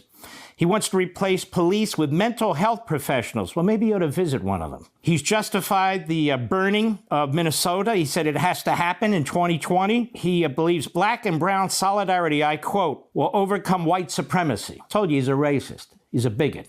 Increase property taxes in, quote, richer and whiter neighborhoods. Well, other than the fact that that's unconstitutional, taxing based on race, maybe he's missed the last 100 years or so. Freeze rents for multiple years at a time. $30 an hour minimum wage. Oh, that's brilliant. Big tax hikes on businesses, small, large, all kinds of businesses. So the guy is a Marxist Islamist. That's what he is. Now, I want to remind Americans about capitalism and freedom and constitutionalism. What's that delivered? Because our media doesn't do it. All we have are these clowns, these fools. Guy's 33 years old. He hasn't accomplished a damn thing in his life. He's never run a fryer at a McDonald's, which is a good job. He's never had one. So they push ideology. That's all they're about. Not world experience, not knowledge, none of that stuff. And this is a radical, radical kook. This is a bad dude. I want to remind you, and I'm going to my new book, On Power, by the way, and we will talk about this in the weeks ahead because I think it's a powerful book. It's very important for our time. And I write in here, economist George Reisman, in his 1996 book, Capitalism, makes an overwhelming case for the universal benefits of capitalism. We Americans don't make the case for our country, our economic system, our governing system, our history. Instead, we're constantly defending ourselves and responding to these reprobates. How about we make the case for the greatest country on the face of the earth, the greatest economic system on the face of the earth? Let me start. Let's try it this way. Industrial civilization has radically increased life expectancy. In the 20th century in the United States, it has increased life expectancy from about 46 years in 1900 to the present 75 years, even more than that now. This was written 10 years ago by the professor. The enormous combination of industrial civilization to human life is further illustrated by the fact that the average newborn American child has a greater chance of living to the age of 65 than the average newborn child of a non-industrial society has of living to the age of 5. The marvelous results have come about because of an ever-increasing supply of food, clothing, shelter, medical care, and all the conveniences of life, the progressive reduction in human fatigue and exhaustion. All of this has taken place on a foundation of actual science, technology, capitalism, which have made possible the continuous development and introduction of new and improved products and more efficient methods of production. Yes, which is why the communist regimes are always trying to steal our technology, because they can't do it on their own. And by the way, I watch this guy walk around. He's in a car. He's got a nice suit. Where the hell does he think that comes from? Capitalism. Let's go on. Famine has been ended because industrial civilization, he means in industrialized countries, because industrial civilization has produced the greatest abundance and variety of food in human history, the history of the world, and has created the storage and transportation systems required to bring it to everyone. This same industrial civilization has produced the greatest abundance of clothing and shoes and housing in the history of the world. And while some people in the industrialized countries may be hungry and homeless, it is certain that no one in the industrialized countries needs to be hungry or homeless. Industrialized civilization has also produced the iron and steel pipe, the chemical purification of pumping systems, and the boilers that enable everyone to have instant access to safe drinking water, hot or cold, every minute of the day. It has produced the sewage systems and the automobiles that have removed filth from human and animal waste from the streets of cities and towns. It has produced vaccines and anesthesias. Well, you can even fly through the air at 600 miles per hour, 40,000 feet up, watching movies and sipping martinis in air-conditioned comfort as they do so. In the United States, most people can have all this, and spacious homes or apartments, carpeted and fully furnished, with indoor plumbing, central heating, air conditioning, refrigerators, freezers, gas and electric stoves. And people have all this, as well as long life and good health, as a result of working 40 hours a week. Never before in human history. Indeed, as I write, in the United States, a walk through a neighborhood supermarket, itself a word unheard of less than a century ago, a neighborhood supermarket, makes available to anyone and everyone more abundance and choices of food, beverages, over-the-counter pharmaceutical products, cleaning products, and toiletries, among other things, from every corner of the country and the planet, packaged to ensure their freshness and safety than at any time in human existence. An assembly line worker, plumber, electrician, bus driver, and janitor have more material goods at their fingertips than Caesar, King George III, and Stalin ever did or could have imagined. Marxism is incompatible with limited government and representative government and shared power. It's about the centralized coercive control to re-engineer society, to rejigger humanity. Marx wrote about the invidious nature of individual liberty. He mocked our Declaration of Independence. The Islamists, basically the fundamentalists, they're throwbacks to the 7th century. They reject the Enlightenment. They reject the West. Read what their scholars say. So in this, the Marxists and the Islamists are together.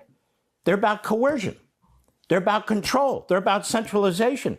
They don't want debates and things of this nature. So you have this combination of Marxism and Islamism. If you read Stalin's 1936 Constitution, it sounds like this guy's campaign promises. Stalin was a mass murderer. Yet in 1936, he puts out this constitution about equality and all these rights and a free press, and they're going to give printing presses to organizations, they're going to have unions. He was a liar. He didn't do any of these things. This guy's a liar. He's going to try and do these things. He won't accomplish them, but he will destroy the city in the meantime because it will depopulate. People who work hard and have homes, people who work hard and have even small businesses, a pizzeria, a deli, or big businesses, billionaires who obviously create things and invest capital.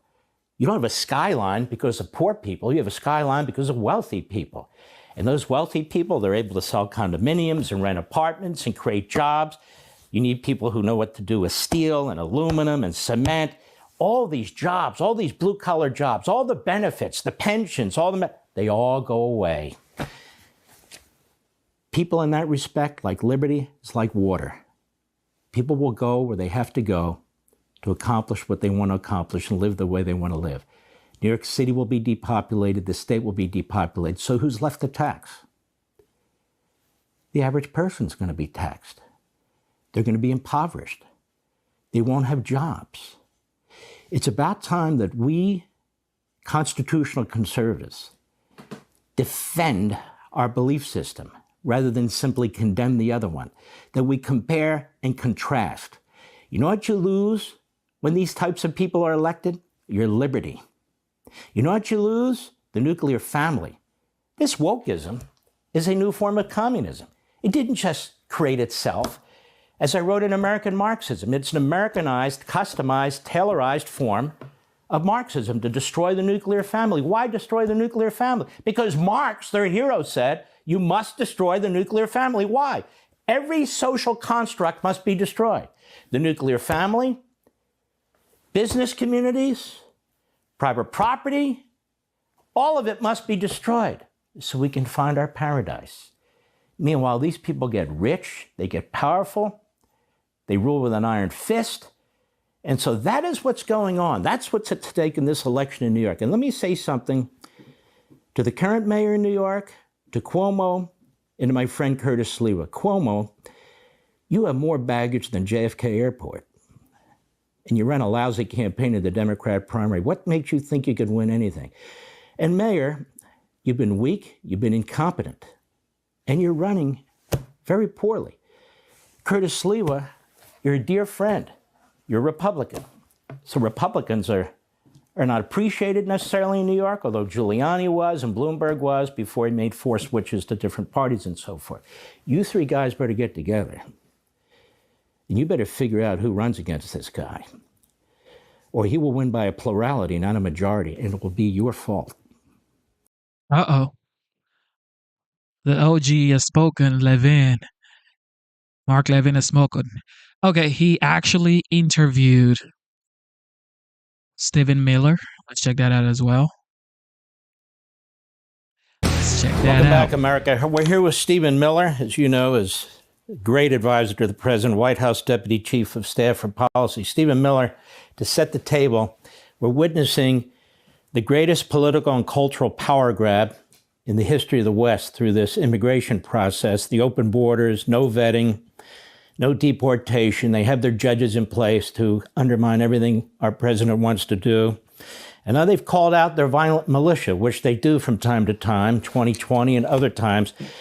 And they are trashing law enforcement yet again. They're trashing ICE. ICE is under attack like never before by the Democrat Party militia. What do you make of all this? Well, you've laid it out perfectly, Mark.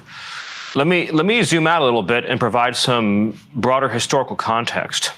The left has been trying to shove Marxism, socialism, and communism down the throats of the American people for generations now.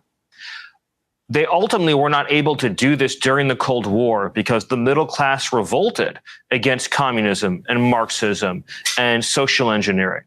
The left shifted their tactics. The Democratic Party shifted their tactics to use migration as a weapon to break down the middle class and to gain political power and control in this country.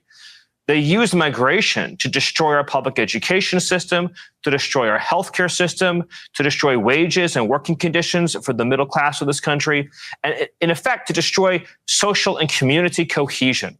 And then in that rubble, in that chaos, in that conflict, to then try to articulate the need for ever more government control, ever more government redistribution, ever more government power, and then to ultimately import voters to then support that agenda, to import voters who do not believe in limited government, who do not believe in the U.S. Constitution. And that is why you are seeing now this violent insurrectionist revolt by the Democrat Party against immigration and customs enforcement. You see video after video after video of Democrat shock troops in the streets hurling rocks at ICE officers and Border Patrol in their vehicles, firing projectiles at them, violently assaulting them, and yes, opening fire on them. Multiple assassination attempts against our brave and heroic ICE and Border Patrol agents, and barely a word of condemnation from the Democrat Party. In fact, the Democrat rhetoric calling our ICE officers, calling our Border Patrol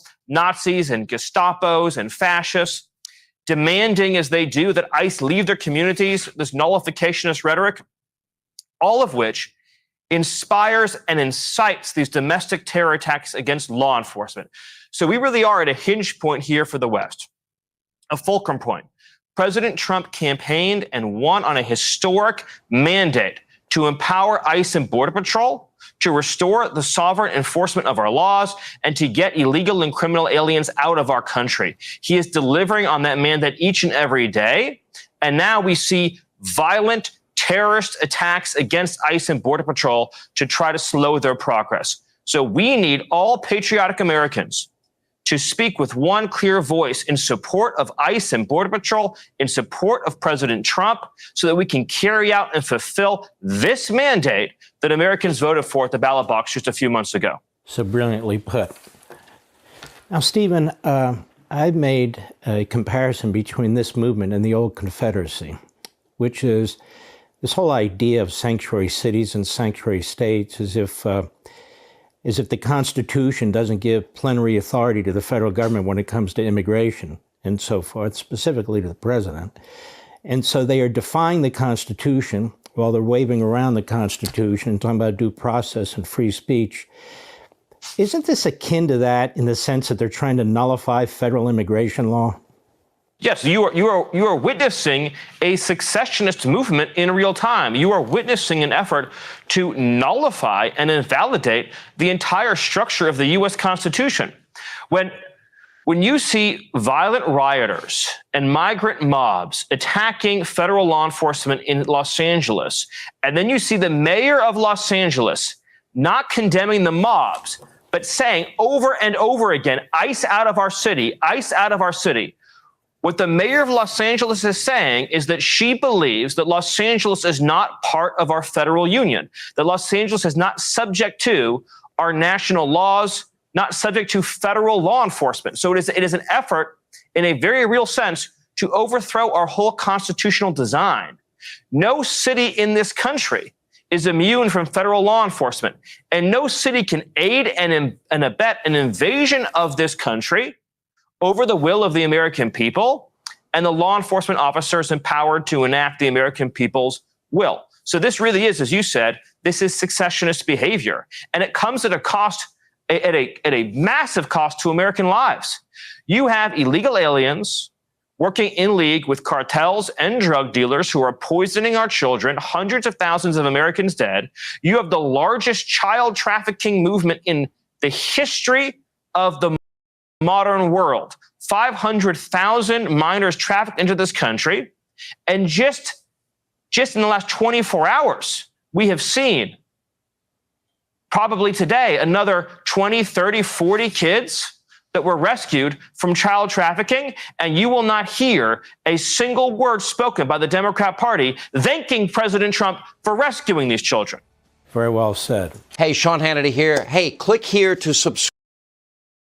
All right, so the OG, the 45th Now the 47th President of the United States is having a legendary conversation in the Oval Office right now. We're going to check that out. It is happening live, okay? Happening live. Here we go. Here we go. Here we go. Here we go.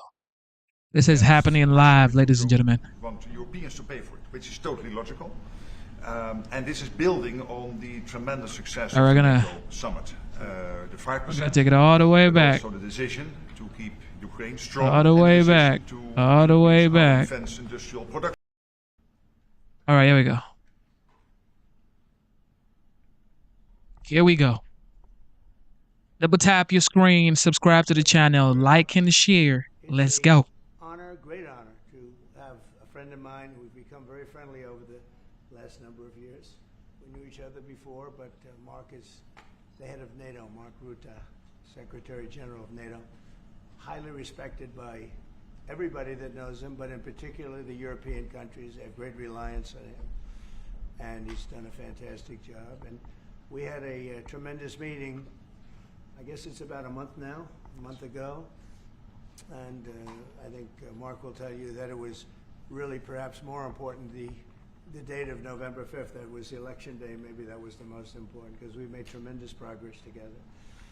And one of the reasons that you're here today is to hear that we are very unhappy, I am, with Russia. But we'll discuss that maybe a different day. But we're very, very unhappy with them, and we're going to be doing very severe tariffs if we don't have a deal in 50 days. Tariffs at about 100%. You'd call them secondary tariffs. You know what that means. But today we're going to talk about something else. And as you know, we've spent $350 billion approximately on this war with Russia and Ukraine. And would like to see it end. It wasn't my war, it was Biden's war. It's not my war. I'm trying to get you out of it. And we want to see it end. And I'm disappointed in President Putin because I thought we would have had a deal 2 months ago, but it doesn't seem to get there.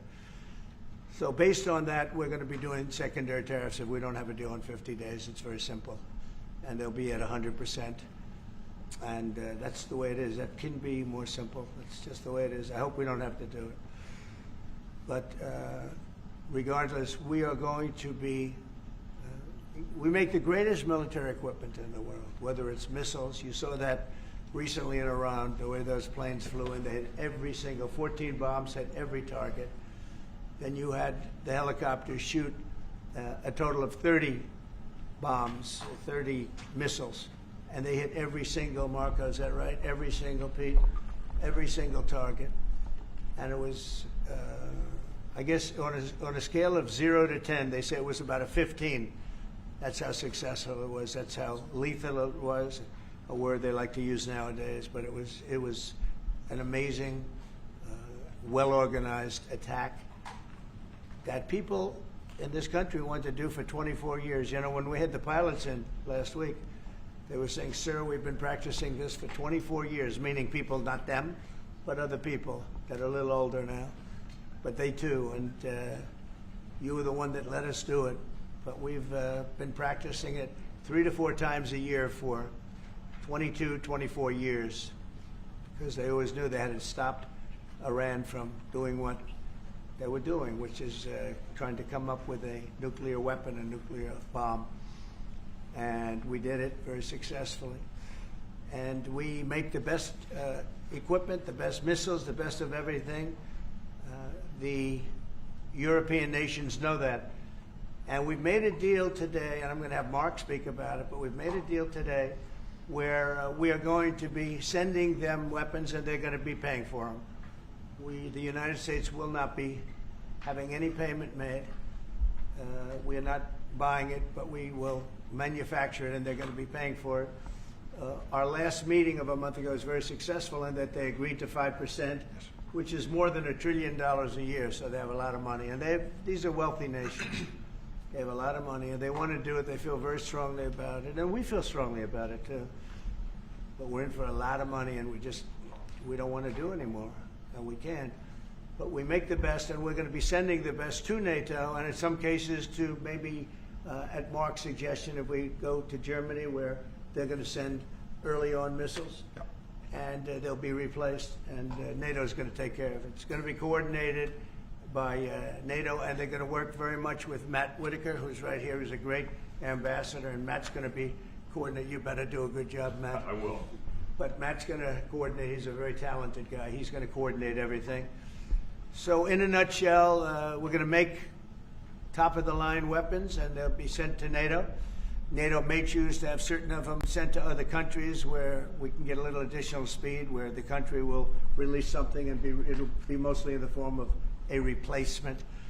And I'd like to have Mark, and again, just a highly respected, pretty young guy for having had the career that he's had, because he had an amazing career before going to NATO. So we spent a lot of time together over the last couple of months. And if you could say a few words. Absolutely. Thank you. No, Mr. President, dear Donald, this is really big. This is really big. You called me on Thursday that you had taken a decision. And the decision is that you want Ukraine what it needs to have to maintain, to be able to defend itself against Russia, but you don't want Europeans to pay for it, which is totally logical.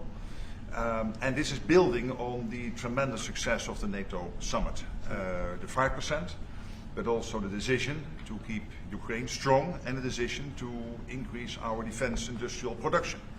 So based on that, that was Europe stepping up. This is again Europeans stepping up. So I've been in contact with many countries. I can tell you that at this moment, Germany massively, but also Finland and Denmark and Sweden and Norway, the United Kingdom, the Netherlands, Canada, they all want to be part of this. And this is only the first wave. There will be more.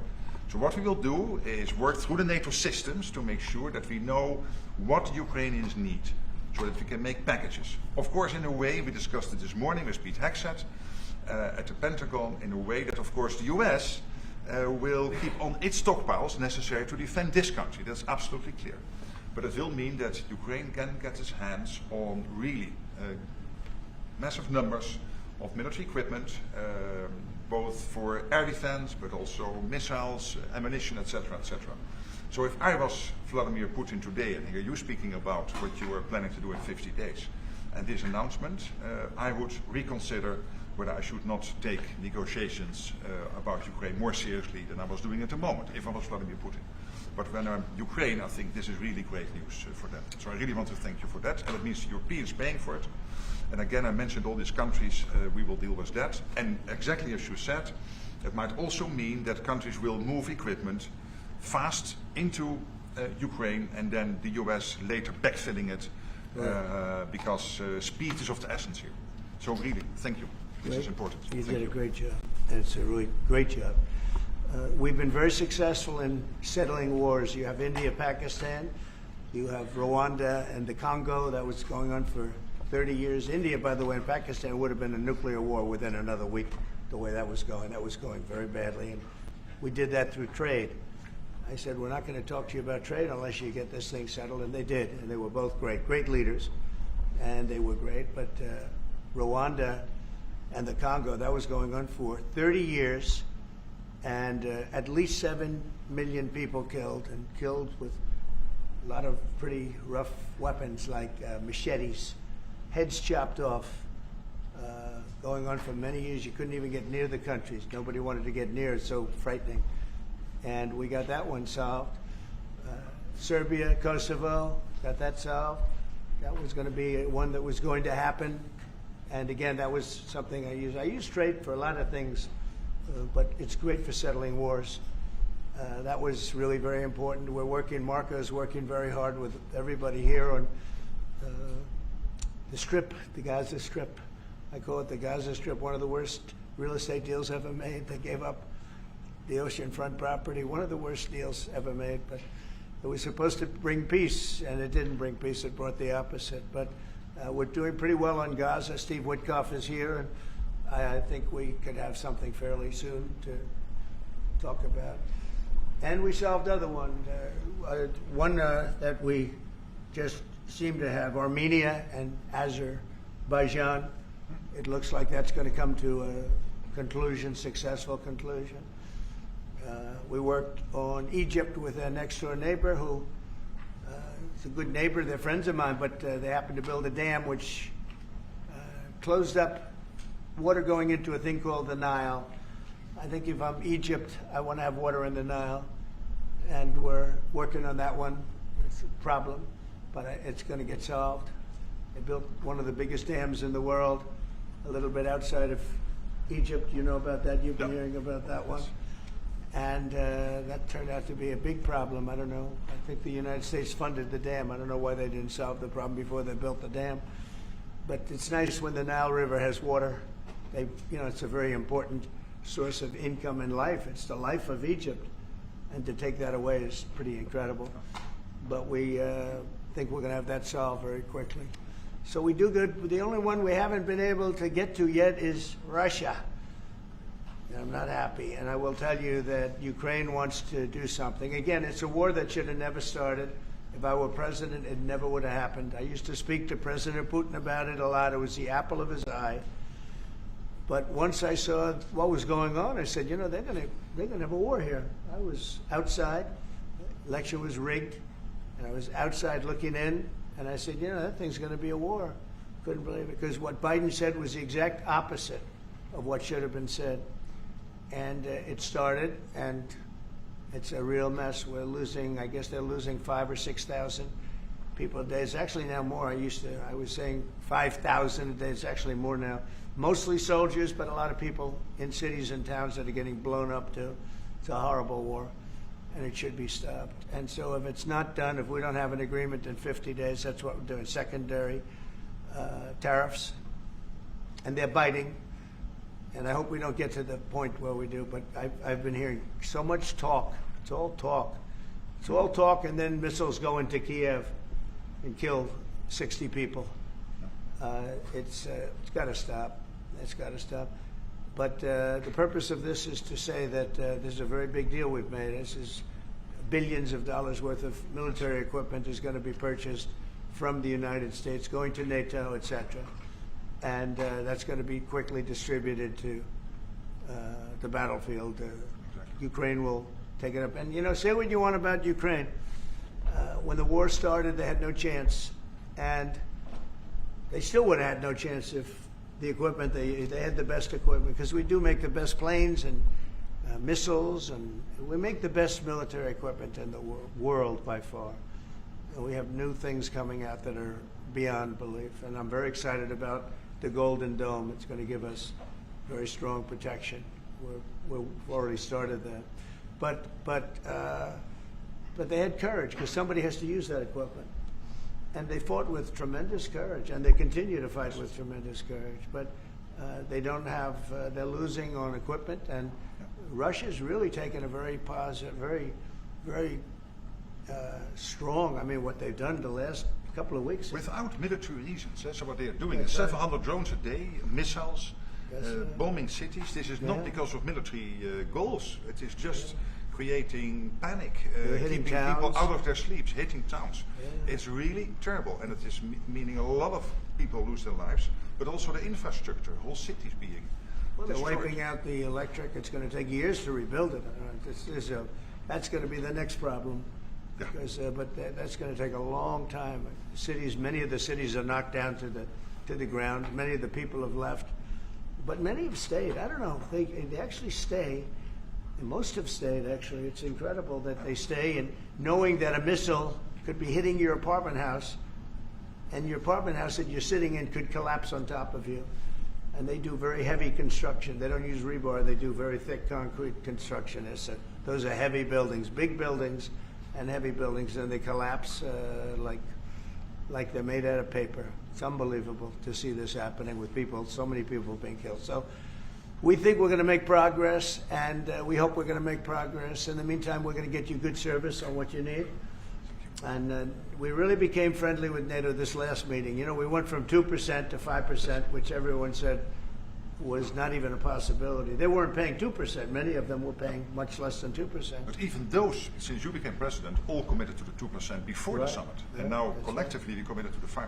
That's right, they did. They've been very good. And I think I made a lot of friends over there. We had a couple of days of very intensive talks. And they're great people. They're leaders of countries. Leaders of countries. Many of them great countries, some of them smaller countries, but for the most part, I'd say very solid, strong countries, and very successful. Some of them are among the most successful countries in the world. So that's the story. We hope that's going to have an impact on Vladimir Putin, and we hope it's going to have an impact on Ukraine also. We want to make sure that Ukraine does what they have to do. All of a sudden they may feel emboldened, or maybe they don't want. You know, this is a very difficult situation. Ukraine wants a peace deal. I think so. And they will stay committed to that. There's no doubt they want it. But the Russians have to become They have serious. to continue to want it, though. Yeah, I agree. But you and I will make sure of that. All of a sudden they get no. You and I will make sure of that. We'll make sure. I feel confident that they will do what has to be done. Plus, we have certain parameters that both sides know, and we already know what should be done. So I think that's going to be it's going to be very strong. We want everlasting peace. Any questions, please? Yes. Thank you, Mr. President. What was the tipping point for you in making this decision? Was it a conversation with President Putin? Was it a piece of intelligence? And why are you giving 50 more days? I think I think it's a very short period of time. I think, don't forget, I've just really been involved in this for not very long, and it wasn't initial focus. This is a Biden war. This is a Democrat war, not a Republican or Trump war. This is a war that would have never happened. It shouldn't have happened. A lot of people being killed. When the final numbers come in, you're going to see a lot more people are being killed in this war than you think, than you've been writing about. It's a very deadly war. They're all bad, but this is a very deadly war. The numbers are going to be far greater. When an apartment house comes down, and they say 2 people were slightly injured. No, many people were killed. And those numbers will be at some point accurately reported. So far, they're not. It's a deadly war. I think that you're just going to see. I think you're going to see strong movement. I hope so. I hope so. You know, the secondary tariffs are very, very powerful. What about the tariffs that the Republicans in the House and the Senate have read? Yeah, 500%. sure. Why are you doing 100%? Well, the Republicans are moving very strongly in the Senate, giving us total control of it. But I'm not sure we need it, but it's certainly good that they're doing it.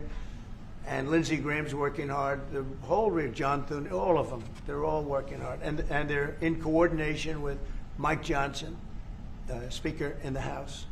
And I think they've actually crafted a pretty good piece of legislation. It's probably going to pass very easily. And that includes Democrats. And there's some little tweaks. But I don't want to say I don't need it, because I don't want them to waste their time. It could be very useful. We'll have to see. But we can do secondary. We're probably talking about 100% or something like that. We can do secondary tariffs without the Senate, without the House.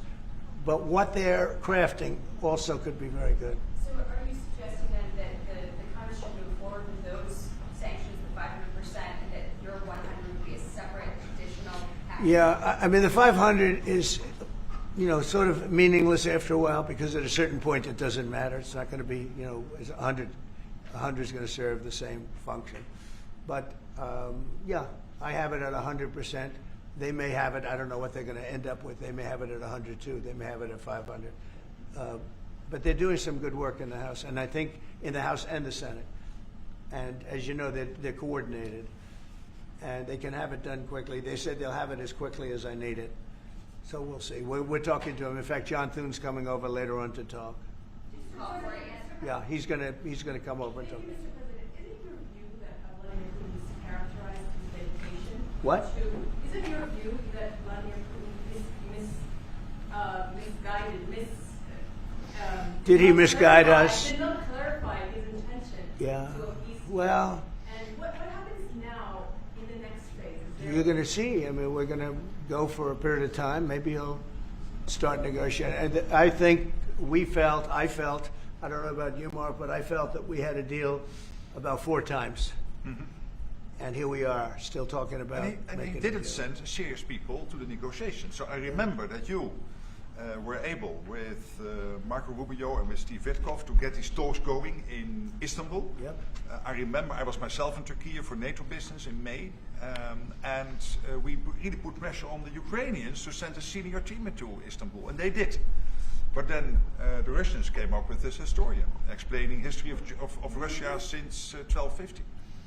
We thought, and I thought, we should have had a deal done a long time ago.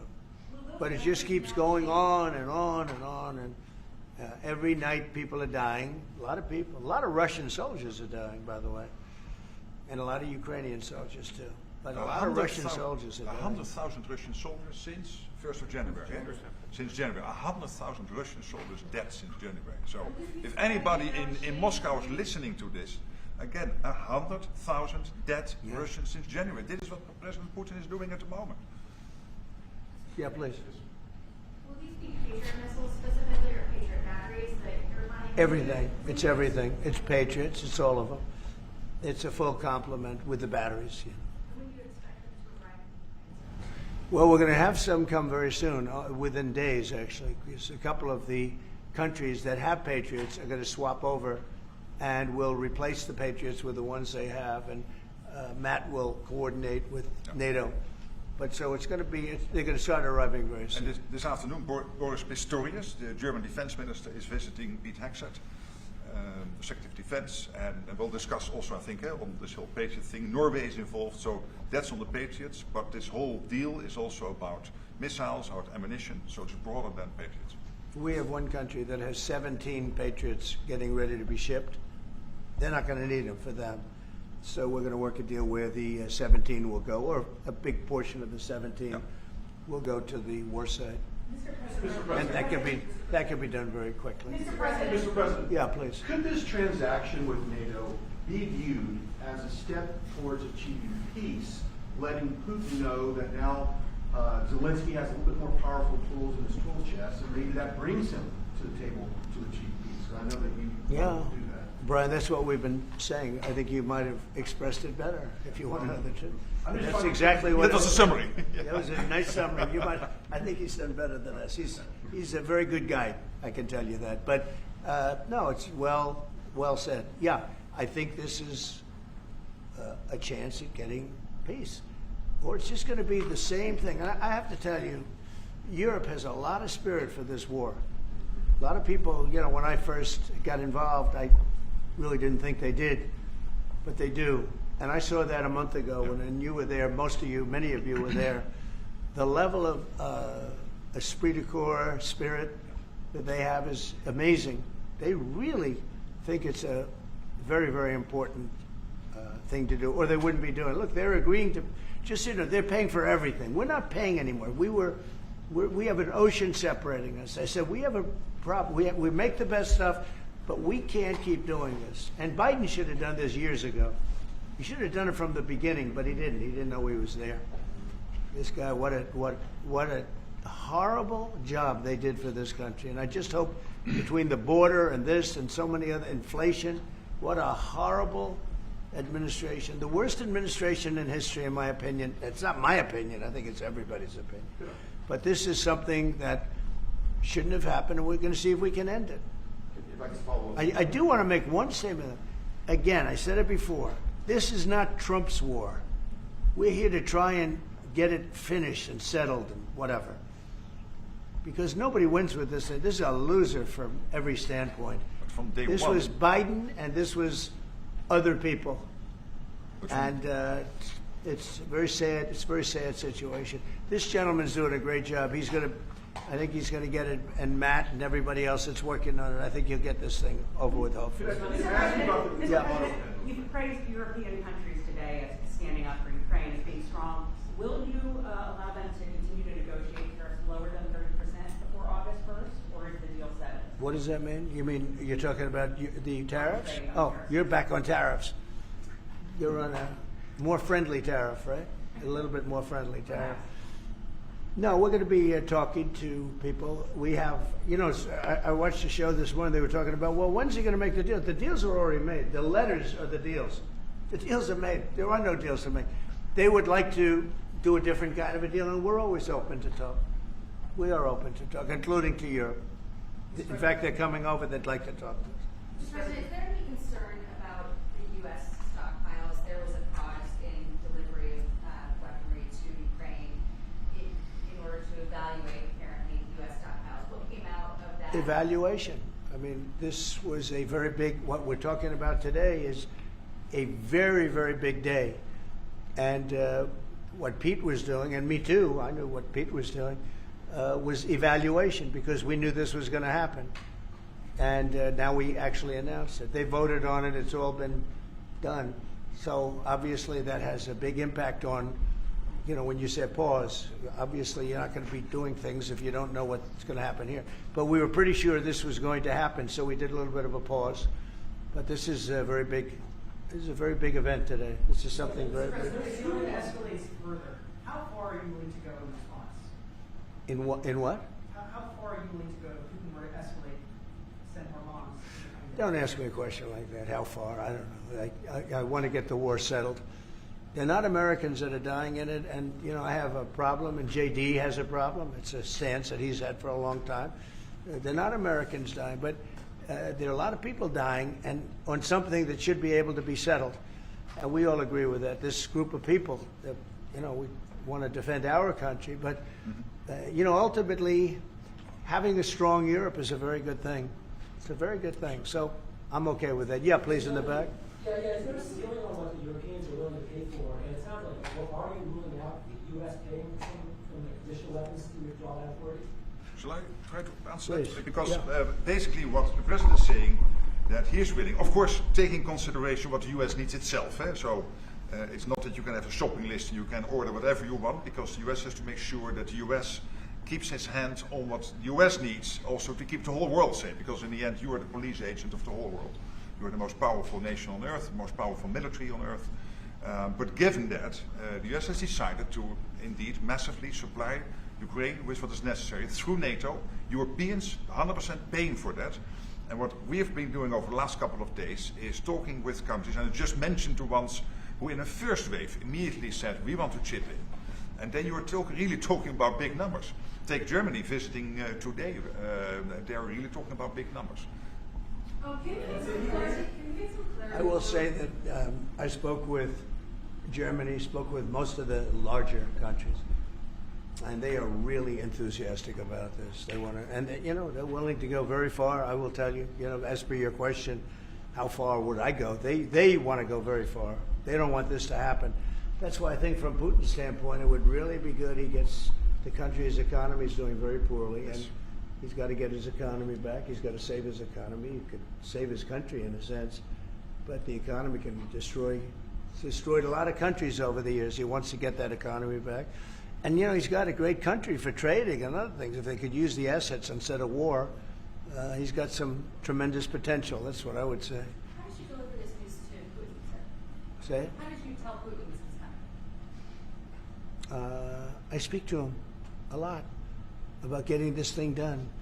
And I always hang up and say, well, that was a nice phone call. And then missiles are launched into Kiev or some other city. And I said, it's strange. And after that happens 3 or 4 times, you say, the talk doesn't mean anything. My conversations with him are always very pleasant. I say, isn't that a very lovely conversation? And then the missiles go off that night. I go home, I tell the First Lady, you know, I spoke to Vladimir today. We had a wonderful conversation. She said, oh, really? Another city was just hit. So it's like, look, he's, I don't want to say he's an assassin, but he's a tough guy. It's been proven over the years. He's fooled a lot of people. He fooled Bush. He fooled a lot of people. He fooled Clinton, Bush, Obama, Biden. He didn't fool me. But what I do say is that at a certain point, you know, ultimately talk doesn't talk. It's got to be action. It's got to be results. And I hope he does it. It's potentially such a great country to be wasting so many people on this and the money. And look at what's happened to his economy. Look at what's happened. So, and with the threat in 50 days, yeah, the economy will be hit very hard.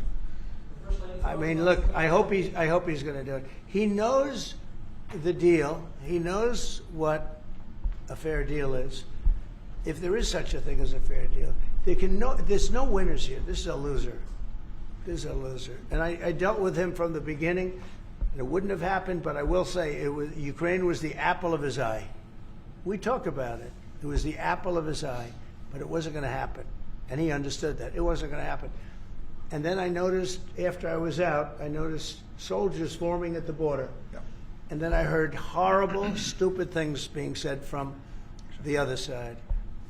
And I said, they're really handling it very, very wrong. It's a shame. Yeah. Can I say please. one thing, and that is about President Trump, because you came in office in January. On the 12th of February, you had your first phone call with Putin.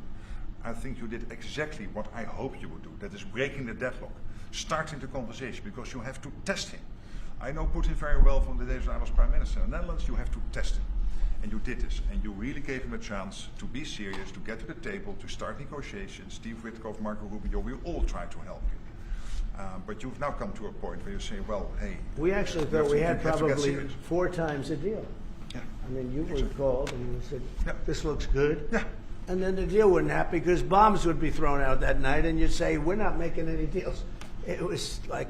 But you breaking the deadlock was crucial because you had to start that process. And you were the only one who was able to do that. I think we'll get it done. Do you think he's reasonable enough to negotiate? Yeah, I think we're going to get it done. I think, look, this is a very powerful situation. You have very wealthy countries buying the best equipment in the world. And we have the best equipment in the world. We make equipment like no other. You know, our submarines, nuclear submarines, are so powerful. They're the most powerful weapon ever built. And we have the best in the world they're 20 years behind, 25 years behind us. We have the greatest equipment anywhere in the world. I just hope we don't have to use it. Yeah, please. Thank you, Mr. President. On a separate topic here, President Biden, of all people, spoke to the New York Times over the weekend. He did not speak to them on the record during his time in office at all, but spoke to them recently. And he defended his use of the AutoPen and said that he signed off on every decision. But at the same time, the Times reports that he did not individually approve each name for the categorical pardons that applies to large numbers of people. What are your take on that? Any new revelations from Well, I mean, you're talking about the AutoPen. Look, the AutoPen, I think, is maybe one of the biggest scandals that we've had in 50 to 100 years. This is a tremendous scandal. And I know the people on the other side of the, see that desk, that Resolute desk? Unfortunately, he used it before me. But, you know, we have our choice of 7 desks. They're all beautiful. But I chose the Resolute, and so did he, unfortunately. But the people on the other side of the Resolute desk, I know them. Lisa, the whole group, and they're no good. They're sick people. And I guarantee he knew nothing about what he was signing. I guarantee it. So they're going to figure it out, and we'll see what happens. But to me, the AutoPen, you know, you elected president. You know what the AutoPen is supposed to do? Sign thousands of letters from young people that write. We get thousands of letters a week, Susie, right? Thousands. I mean, tens of thousands sometimes. I look at a room, there's a room where we have many, many people working, responding and sending letters back. That's what an AutoPen's supposed to be. To write to a young 7-year-old boy that writes to the president and he wants to be president someday and he loves America. That's what the AutoPen's supposed to be. It's not supposed to be for signing major legislation and all of the things. No, the AutoPen, and I doubt he knew. I doubt they even spoke to him about it. I think they had, it's called a freewheeling AutoPen. Like, Biden was never for open borders. Biden was never for transgender for everyone. So I don't think I think the radical left people that took over the White House, and if I didn't win, our country was finished. You know, when I was in, and I said this a couple of times, I hope I don't bore you with it, but when I was in Saudi Arabia, I was in Qatar, I was in UAE, and then I met with all of your leaders, yes, including you, a great leader. He's now the leader of many countries, not just No. But I met with a lot of leaders over the last 2 months in the Middle East and all of the NATO countries. And I will tell you, they had one common phrase. They thought America was dead 1 year ago, and today they say, and they all say it, and I hope you'll back me up in this. But they say now it's the hottest country anywhere in the world. It is. Look at our numbers. Look at the numbers we made. You see, we made $25 billion last month. We didn't make that for years. The tariffs are kicking in. The economy is very strong. Even though we have a Fed person who's terrible, he doesn't know what the hell he's doing, but that's all right. We blow through interest rates. We're doing so well, we blow through it. Be nice because people would be able to buy housing a lot easier. But think of it. We thought your country was dead, and they were dealing with China because they were really going to China, but not anymore. But we thought your country was dead, and now you have the hottest country anywhere in the world. So we've done a really good job, and it's an honor to have this man. This man is a star, and he's going to be dealing with another one of my stars, Matt, and you're going to do a great job, Matt Whitaker. Okay? Thank you very much, everybody. Thank you, Brian. Thank you.